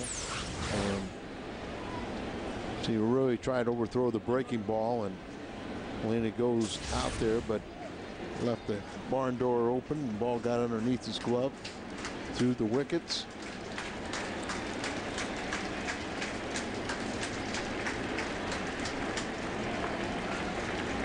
Two pitch. Rounder hit to short. Isturis gloves, throws. Wainwright through 8. 3-1 St. Louis.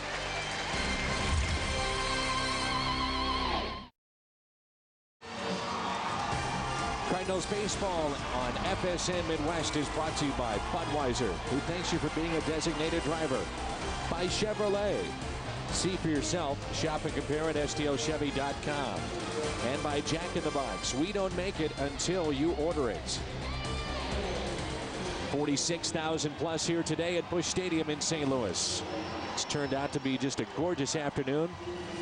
And glad you could join us on FSM Midwest. The Cruz will come into this ball game, only his 4th appearance. Been with the club several different times, but he was recalled from Albuquerque on September 2nd. This marks the 3rd time he's been with the Marlins in 08. In 4 1/3 innings, he's allowed 10 runs, 8 earned runs on 6 hits and 7 walks and 2 strikeouts. Ludwig 0 for 3. Pair of strikeouts and a line out to left.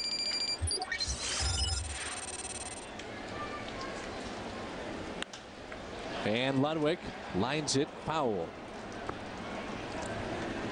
Only time since 1998 the Cardinals, Al, have not drawn 3 million fans was back in the 03 season when they didn't make the playoffs, 2.9. But McGuire years 98, 99, 2000 they made it into postseason play in 01 and 02.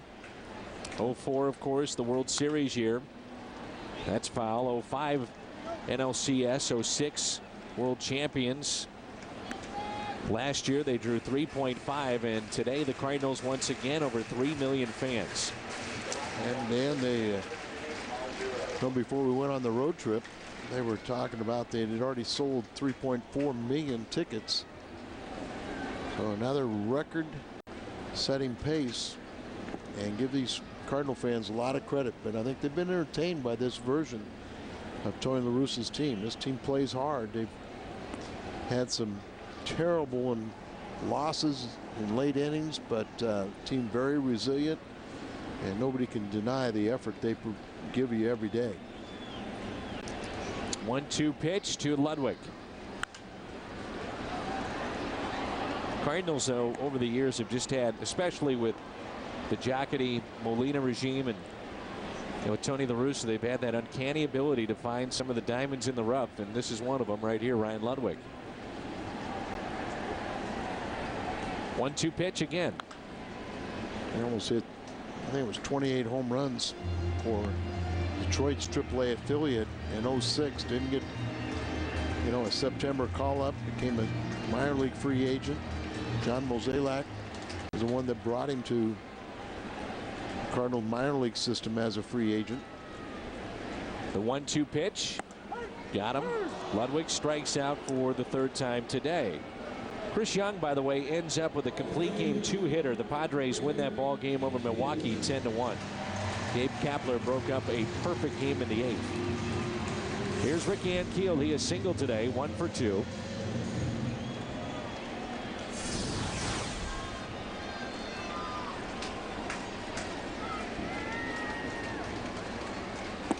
First pitch down and in. Randy Flores continues to throw, and now the righty in the bullpen is Chris Perez. That's a foul ball. Just like yesterday, Flores came in and got Jacobs out, and then Franklin came in and preserved the victory for his save. Chris Perez will get that opportunity again. 1 ball, 1 strike. And Keel, a ground ball slowly hit. That'll stay fair. He'll step on the bag for the out. Jacobs there for out number 2. Jacobs, by the way, leads it off for the Marlins in the 9th. You see Jacobs, Uggla, and Ross. 2 outs, and it brings in Molina. 3-1 Cardinals here in the 8th. Party's prime cut of the game earlier today. Albert Pujols with a 2-run homer. First inning, his 32nd of the season, and that would be the game-winning hit. That's slowly hit. And Molina is the 3rd and final out. Sends us to the 9th inning. Cardinals up by a pair. It's 3-1 St. Louis.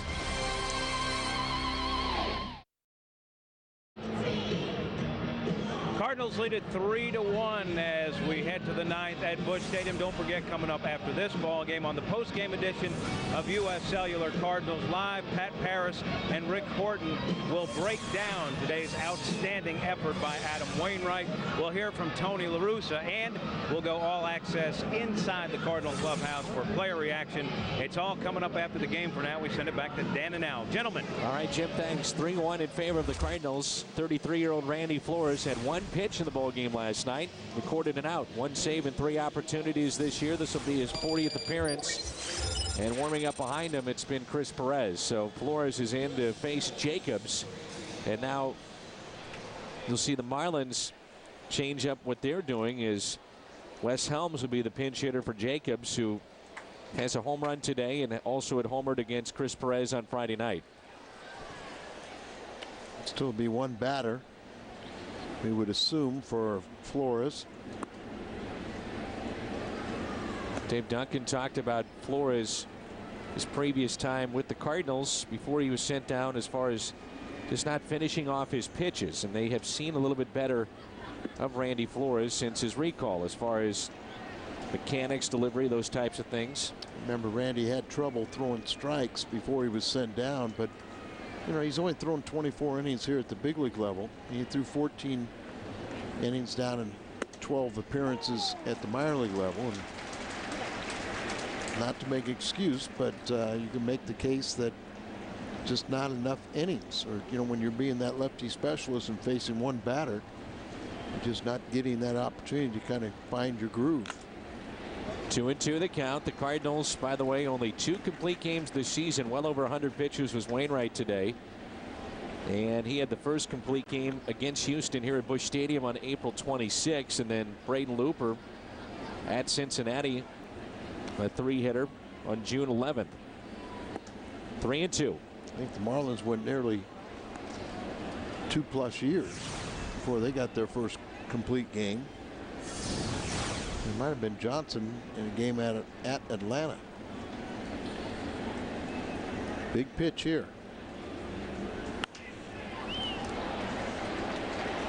Center field.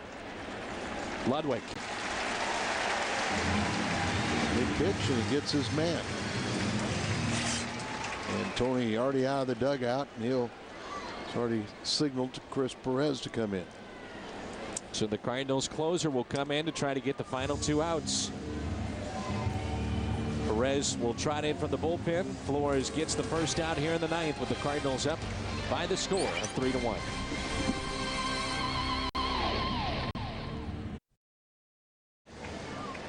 Al, I've been interested to hear your comments on Chris Perez and, you know, blowing the last couple of save opportunities that he has had. And, you know, just knowing you a little bit, you haven't been too worried whatsoever about Perez and bouncing back as a young player in this spot. No, I think that that's part of the business, and you've got to understand that it's going to happen.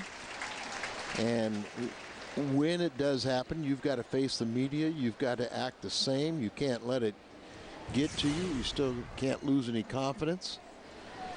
And most importantly, you can't display any weakness to a hitter. There's a base hit up the middle, and the tying run is on. One of the things that you've got to do, Dan, is don't listen to all the critics. You know what your best pitch is. You've got to go out there and pitch your ball game, and you still have to believe in your fastball.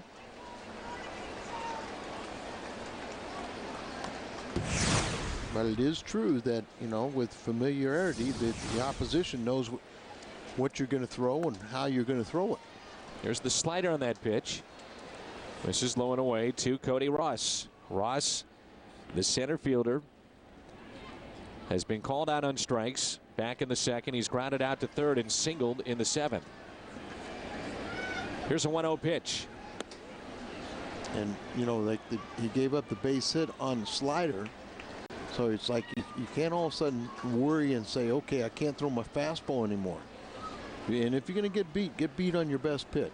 But make sure your location is where you want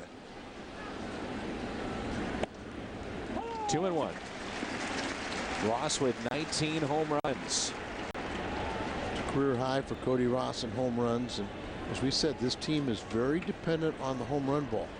They're very, they're not good at playing small ball and manufacturing runs. They just kind of wait back and try and let it rip like that. Pitch at 95, the hardest so far of the afternoon for Perez. 2-2. Clowan and Vallone are warming up behind Chris. Isn't it something? You got 19 home runs, and it's not even close for the team lead or even in your top 4 or 5. Short lead at first. 2-2 pitch.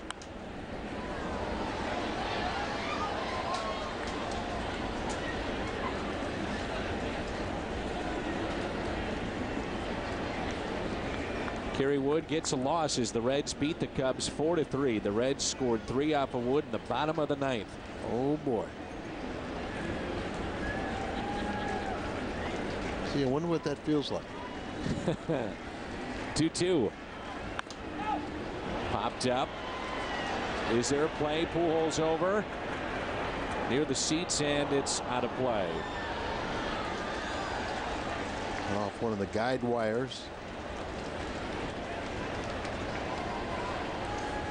James Loney, 2 RBIs in the bottom of the first, puts the Dodgers on top 2-0 against Arizona.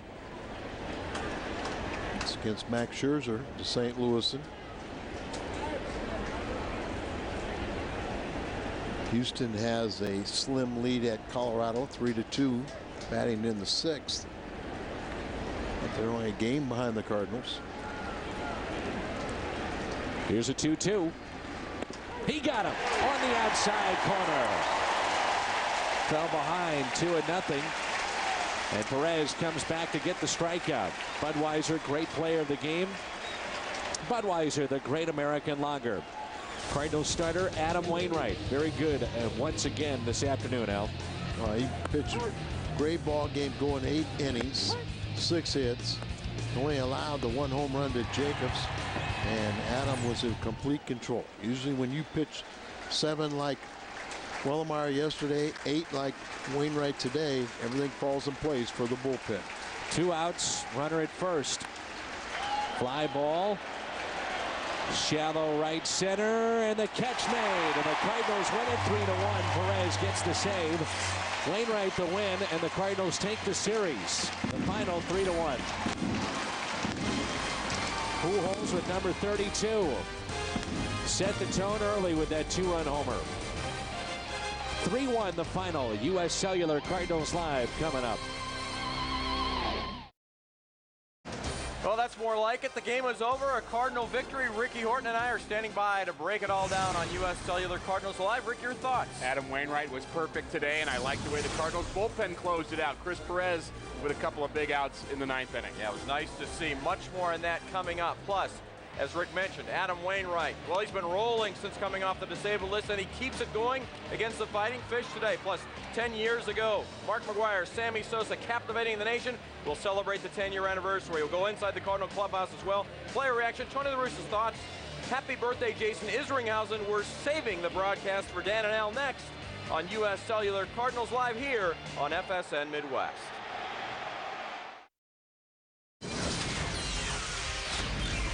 Welcome to U.S. Cellular Cardinals Live.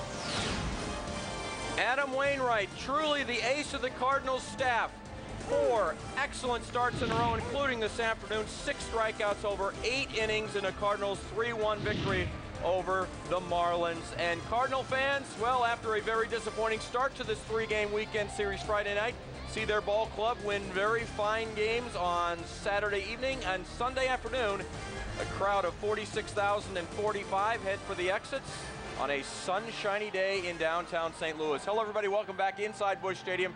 It's the post-game edition of U.S. Cellular Cardinals Live with the former Cardinal hurler Rick Horton. I'm Pat Paris. Rick's here to break it all down in just a moment. We'll take you down to the Cardinals clubhouse and hear from the players. Also get Tony La Russa's thoughts on this ball game. And believe it or not, 10 years ago tomorrow, Mark McGwire broke the home run record. We're going to discuss that and the impact that it's had on the game.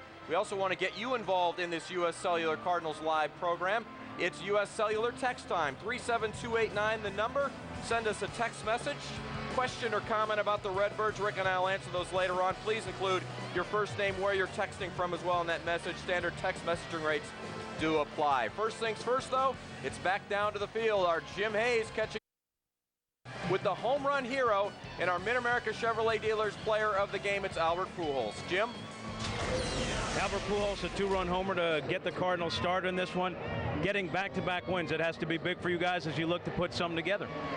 Well, I think our main thing was to try to win the series. We got a good one last night after a tough loss the first day, but you know, we need the wins. We need the wins. You know, it's getting late in the season where we need the wins, and we're gonna come out and do the best that we can, like what we've been doing all year long, and hopefully at the end of the day we come out with a W.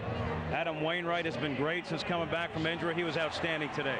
Well, it'll tell you know how much we miss him right there. I mean, he's just an outstanding pitcher. He's so tough. He got he got his slider finally down, his cutter, a changeup. He threw a couple of good pitches, and you know, he's just an amazing athlete. You know, and obviously he's helping himself too with a bat. Are you hanging in there? You fouled a pitch off your foot. You had the back thing. You okay? I'll let you know Tuesday. Right now I'm pretty sore, so I'm looking forward to get to the ice. All right. Thanks a lot, Albert. Albert Pujols, we go back to you. Rick, we always talk about what Albert Pujols does the day after his charity golf tournament for the Pujols Foundation. Well, what about this weekend before the golf tournament that takes place tomorrow? That's back-to-back days where Albert has been phenomenal, and this team's gotten victories because of it. He's always had a flair for the dramatic, hasn't he? He always seems to perform well on special days, and certainly today was another one of those days for Albert Pujols. He was the star. But Wainwright was a star as well. A little bittersweet for me, because all I do is sit here and think, what would the Cardinals have been able to accomplish this year, and it's not over yet, had they had Adam Wainwright healthy all year long? Yeah, we missed almost 10 weeks. We were going to talk about that in just a moment, but it's what ifs. A lot of what ifs with this ball club, and it is not over yet. Let's get a view from the booth. Dan McLaughlin, Al Rabowski rejoin us now to put a wrap on, well, just enough offense and certainly great pitching from the Cardinals today. Yeah, and the back end of the game looked good, too. Randy Flores would get the first out in the ninth, Pat, and then they turn it over to Chris Perez, gives up a base hit, but then Ali gets the next two, and he bounces back after two blown saves. Yeah, that's just the nature of the beast. When you're a reliever and you're a closer, you know, you just got to go out there and put everything aside. You have a very short memory. You put those blown saves aside. You go out there and know that you've got a chance to put a victory in your column and go out there and do your job, and he did so. I really don't worry about him. I think Barry is mentally tough. I'm not saying next year that they're not going to make him the closer. They're not going to go out and get a lights-out guy. But down the road, this kid is going to be very, very good for this Cardinals, and he's going to have a prominent role and will be a closer at some time. Only 23 years old. He picks up the save. The Cardinals pick up a series win. Let's send it back over to Pat and Ricky, guys. I think Rick's got something for you guys. Yeah, I wanted to ask you guys about Chris Carpenter a little bit. I know he, you know, a lot of people are expecting to see Chris Carpenter late in games, which is probably not the best place to use him. What do you guys think about what his future is in the next week or so in terms of how Tony La Russa might use him? Well, I think Tony's going to use him as much as he possibly can, Al, and as long as it's, you know, not going to be something that is going to take away from his progress and what he's done so far. And, you know, if they pitch him, then you're talking about 2 or 3, maybe even 4 days between his next time that he makes an appearance. So be very careful, but put him in situations where he can warm up, start an inning, and get some confidence before the season ends. Yeah, I think that Tony has the confidence to use Chris Carpenter, and rightfully so, in any capacity. He said he wouldn't even be afraid if he was available to use him in the ninth inning to close out a game.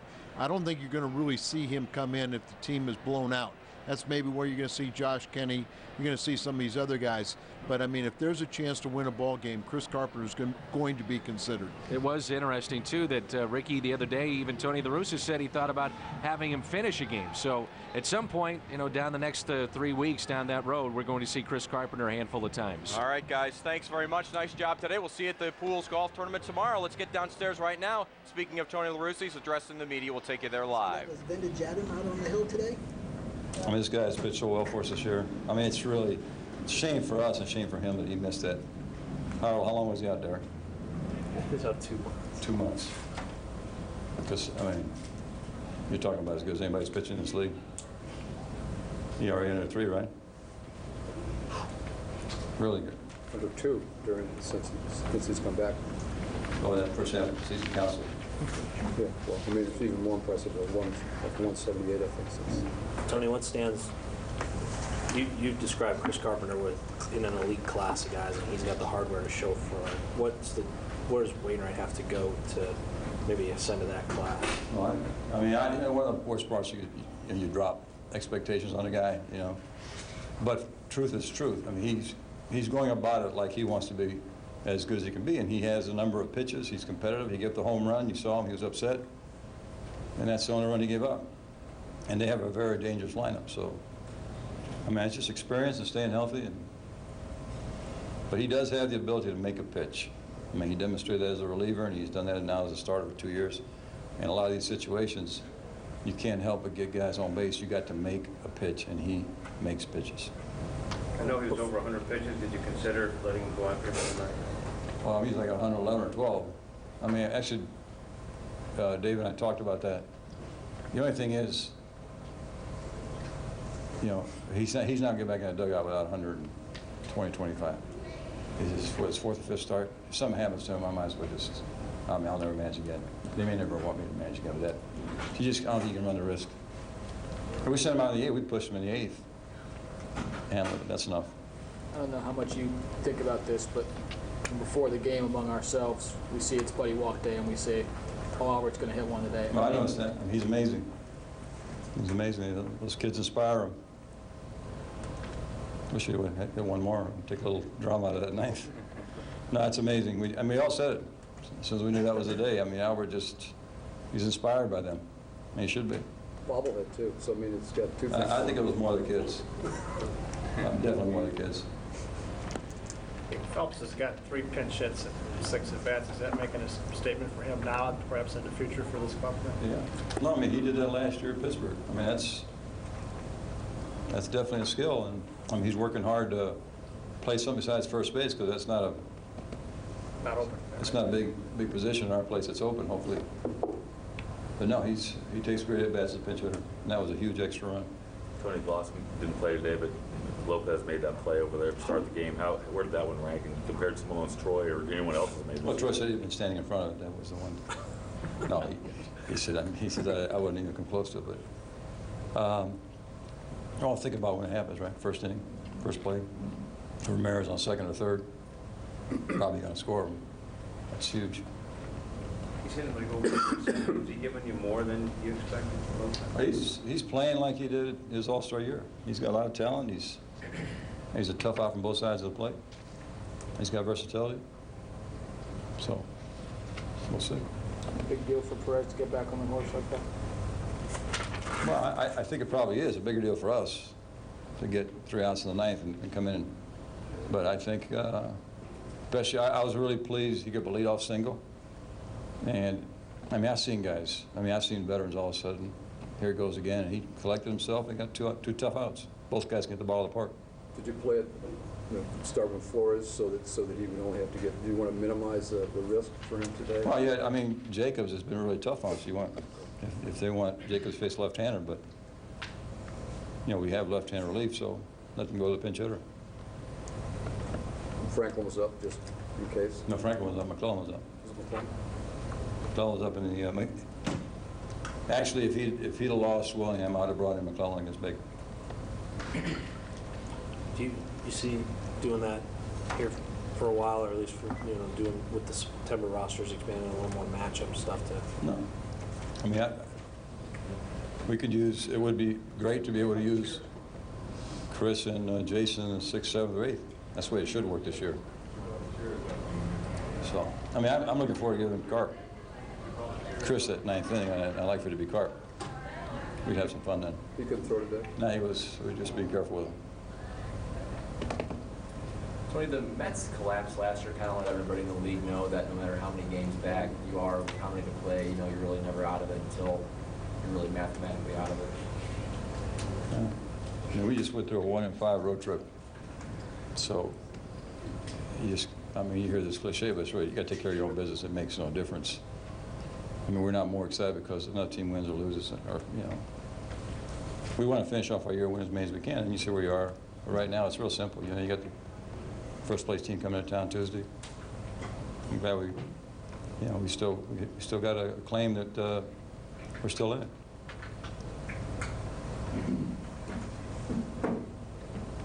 All right.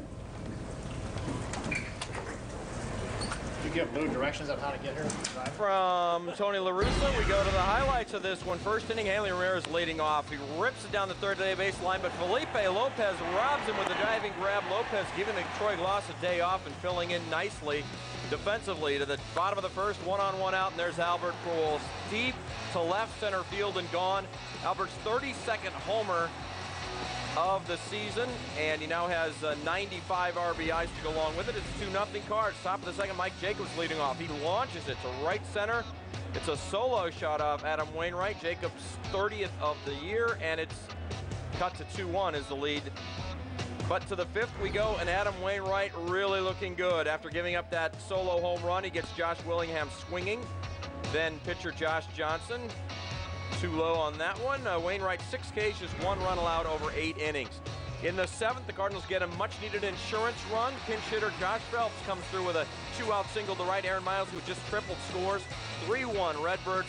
Phelps now 3 for 6 as a pinch hitter this season, and the Cardinals do win it by the final of 3-1.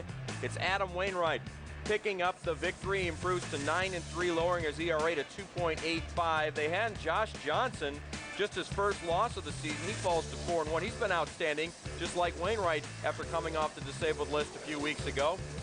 The Cardinals take the series 2-1, Rick, and, well, this is the first time they've won back-to-back games since they beat the Pirates August 12th, and then an off day followed by a Braves win August 14th. So you're talking nearly 3 weeks since they had won back-to-back games. Pretty impressive to get it done the way they got the job done. We'll get to Rick's comments in a moment. How about the wild card leading Brewers first, trying to make it 3 straight over the Padres this afternoon? Chris Young, very sharp, perfect through 6. We pick it up with 1 out in the 7th, and J.J. Hardy at the plate. He pops it up to short for the easy out. Keep in mind the Padres do have a 10-0 lead. Next batter, Ryan Braun. He grounds at the 3rd. Young is perfect through 7 innings. Make that perfect through 7 2/3 as we go to the bottom of the 8th with 2 outs. Perfecto still, but Gabe Kapler rips this one deep to left. Perfect game gone, shutout gone, but the Pods and Chris Young still win this one easily, 10-1. Close, but not quite, Rick. Well, I'm happy for Chris Young because he actually had some issues after getting hit in the nose by the line drive off the bat of Albert Pujols, right. And you wondered about whether or not he was going to be able to get his career back on track, so good for him. And of course, being against the Brewers makes it even better. That's always good because the Brewers' loss coupled with the Cardinals' win means they're just 5 games back now in the wild card race. Philadelphia winning the first game of their doubleheader against the Mets 6-2. They'll play the nightcap later on tonight. So actually, Philadelphia has a chance to move within 3 games. While the Astros, Arizona, Florida, maybe not so much. Houston certainly still has a chance, but and the Cubs keep losing. So Milwaukee's actually closer to the Cubs than the wild card teams are to Milwaukee. So we keep talking about this as a foregone conclusion that the Cubs are going to win this, but Milwaukee's not playing very well either the last week or so. But neither are the Cubs, and the Cardinals and the Cubs are going to be facing off next. Wow, will that be fun? It's always fun when those 2 teams meet, but it may actually mean a little bit more than we thought in the last few days, but we'll have to wait and see. Let's talk about Adam Wainwright. We've just kind of scratched the surface of this guy. He is our Helitech King of the Hill for obvious reasons. Well, clearly he's the King of the Hill. He was outstanding today, and he's been outstanding since coming off the disabled list. The Cardinals are 4-0 in the games that he has started, and today he had very good command, really, of everything. It seemed kind of effortless for him. He just seemed to be in control of everything that happened. Al Roboski said he was just in control of this game, and that's what a good starting pitcher will do. He's not really rushing to the plate. Everything's just kind of compact in his delivery, and again, it's not that easy, but he made it look easy. His breaking balls were good, only allowing the 1 run and just walking 1 batter, striking out 6 Marlins on a variety of pitches, most of them on his breaking ball. But Adam Wainwright, our King of the Hill, as he outduels a guy that has not had a loss all year long. And we look at the return of Adam Wainwright since coming off the disabled list with a finger injury. 4 starts. The Cardinals, his record's 3-0. Rick pointed out the Cardinals are 4-0. His ERA is 1.78 in 25 1/3 innings, just 5 earned runs, only 4 walks, which is among the league leaders over that span of the walks per 9 inning ratio is just outstanding, and his strikeouts 19, Rick. Well, we knew the Cardinals, if they were going to stay into it, they had to have Adam Wainwright be hot coming off the disabled list. That's exactly what he is. Unfortunately, the Cardinals are 2-8 in games that he has not started since he's been back from the disabled list, and that's been the problem. We'll hear from Adam Wainwright, I'm sure, as we go down to the Cardinal clubhouse. That's coming up as we continue here on U.S. Cellular Cardinals Live. We'll also, well, we'll talk more about Wainwright. We'll talk more about this Cardinal defense as well, so stay right here. U.S. Cellular Cardinals Live is brought to you by U.S. Cellular. Believe in something better. And by Helitech. If you have foundation problems or a leaky basement, heal your home with Helitech. Back here live at Busch Stadium, the Cardinals a 3-1 winner this afternoon, so they take this series, and a lot of credit has to go to Adam Wainwright. You mentioned that it was almost effortless in a lot of ways, but he certainly kind of just demands or respect and gets it on the mound when he's delivering like he was today. Oh, he was outstanding today. I think he gave us all a thrill in terms of what he did on the mound for the Cardinals, and they really needed him to win this series. They needed him to come out firing, and that's exactly what he did. He was able to pick up a bunch of strikeouts today in a variety of ways. And Pat, I'm going to teach you something about these strikeouts. You actually have to get 2 strikeouts on strikes on somebody before you strike them out. This is true. I mean, I know that's, I mean, it's a brilliant thought on my part, but the only reason this happens is because he's gotten ahead of so many guys. Then you can start trying to paint the corners, which he does with sliders and fastballs alike. But it doesn't make any difference unless you know how to get ahead of guys. Then you got to know how to finish him off. And Adam Wainwright knows how to do both of those things. He threw 72 strikes today in 111 pitches. That's a very nice ratio. And again, you're going to get guys to expand their zone and swing at pitches out of the zone once you get ahead of them. And we haven't talked about this. He goes 8 innings today, and we saw that with Todd Wellemeyer yesterday. That's an eternity for pitchers today. Especially this Cardinals staff, and that's not a knock on this Cardinals staff, but perhaps, we've suggested this before, it's one of the reasons why the bullpen may have worn out in the middle of the season is not enough starters going deep. But this is the first time, obviously, he's gone 8 innings since early June, and there was good reason for that. And the shame of that now, Pat, is you've got 47 guys sitting in the bullpen that would love a chance to pitch right now. I can't wait to see Chris Carpenter pitch again. I want to see Josh Kinney pitch. You know, there's a lot of guys out there. Randy Flores had to throw 1 pitch yesterday and about 4 today, so he hasn't gotten a lot of work either. But the point is, the Cardinal starters have done such a nice job over the past week going deep in the games that they haven't really needed the bullpen. But you're right. 3 weeks ago, 4 weeks ago, that was a different story. Yeah, it sure was. We're going to continue our discussion, and we'll go inside the Cardinal clubhouse coming up. You'll hear from Chris Perez. We'll talk about him bouncing back with a save this afternoon. Plus, we'll talk defense coming up. Needed a big win today, and a loss on the other side to keep us in this thing, and we're gonna continue to battle the entire until the season's over. Tony says when he sees you pitch like that, it's almost more frustrating that he didn't have you for 2 months and where the team might have been if you. Yeah, I know.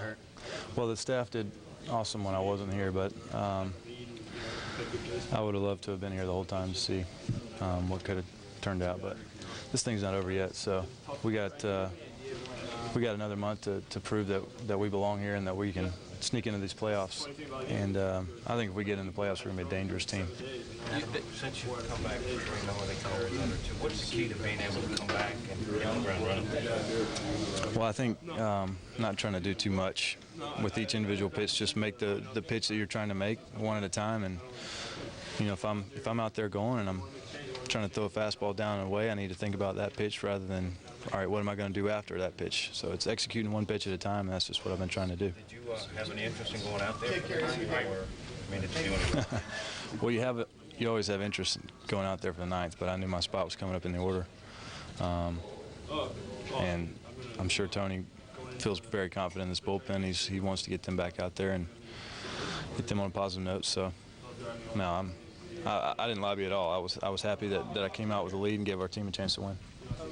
They've been pretty careful with you the first few. I mean, you had the back thing last time. To go a full 8, is that a big deal for the first time since you're gone to stretch? Well, I think so. I mean, it just proves to me and to everyone else that I'm back ready to be out here and pitch until they take the ball from me. And hopefully after this game, hopefully everybody has enough confidence in me to just let me go as long as I can. Adam, the way the Mets kind of collapsed last season, does that give other teams hope that no matter how many games you're out with however many to play, you know, as long as you're still not mathematically eliminated, you're still yeah, I mean, this game is too crazy to give up on something, especially the way we played all year. I mean, we'd be doing ourselves a huge discredit to give up right now. I mean, we're what are we, 5 games back, and we've got enough games to do it. I think the Phillies did it last year, 7-17. So there's no quit in this team. There's no quit in me. So every time I take the ball every 5th day, I'm taking it like it's the most important game of the season. Is the finger 100% fine? You worry about it now at all? I don't worry about it. I never think about it. You know, our training staff's done an incredible job getting that back where it needs to be, and it's 100%. Even though you're chasing, you know, the Brewers, not so much the Cubs now, Cubs-Cards series, you know, still always a big deal coming up here? It's a big deal. I mean, but no matter who we're playing, it's a big deal. We're going to have to go out and win games no matter who it's against. And there's obviously that rivalry with us and the Cubs, but we have to take care of what we're trying to do, and that's win games no matter who it's against. Did the home run linger for an extra at bat? You almost gave up another one. Is that, no, the first couple innings, my breaking balls were very sloppy, kind of rolling in there. My slider was backing up down the plate, down the middle of the plate, and you know, you do that against a team with that many homers over there, and they're gonna hurt you. So Skip made an incredible play in center field for me, and then after that, I just kind of said enough is enough with that. I mean, I need to start making pitches fast. Where did the play by Lopez rank to start the game? That's huge. Yeah, I mean, that's huge. That's a game changer right there. Hanley's on second right there. If he doesn't make the play, and the next guy could bunt him over, or he could, you know, hit and run, or whatever they're going to do. And then, you know, all of a sudden, I'm worried about him trying to take third and making good pitches. It's a lot easier when there's nobody on base. That was an incredible play. Well, you like to have him continue to say the things that he's saying. Is if he is one of the leaders of this ball club, which I think we both agree he is, he's saying the right things to keep this team motivated and focused on the goal at hand, which is postseason. And now he is a guy that should be saying that kind of stuff, and he's the guy that's rightfully saying that this, you know, it's not over yet, and you know, and you've got to think that way. If you're a Cardinal player, you can't show up at work and just say, well, whatever happens, happens. And Adam Wainwright, tenacious in his comments there about the fact that we just have to keep playing and keep winning, and if we play in October, he said, we're going to be tough to handle. So that's the attitude you have to have, and if it doesn't work, it doesn't work. But you got to start with that attitude. You can't kind of show up and say, hey, I hope it happens, because hope doesn't really, you know, hope doesn't really get you there. You got to work to make it happen. Cardinals 5-2 against the Marlins this season, and the Marlins, the 2 times that they've played them in these a 4-game series down there, 3-game series up here, they meant something, because that's another team that was also battling for the wild card. So the Cardinals had the upper hand against the Marlins here in 08. We're going to go back now 10 years for our Cardinals milestone. It was this date 10 years ago that Mark McGwire made history. He hits a screamer out to left off the Cubs' Mike Morgan. Home run number 61 on the season. The first inning blast ties him with Roger Maris for most home runs in a single season in baseball history. McGwire tied the record with 19 games to spare, but he wasted no time in breaking that record. The very next night, he hits home run number 62. Here's Joe Buck's call on that home run. Down the left field line, is it enough? Gone! There it is! 62! Touch first, Mark. You are the new single-season home run king. And Mark McGwire wasn't done. He went on a tear, 70 home runs to shatter the Major League single-season record that year of '98. Mark McGwire's Sammy Sosa home run chase, of course, changed the game in many ways. We thought we'd get some players' thoughts on what Big Mac meant and still means.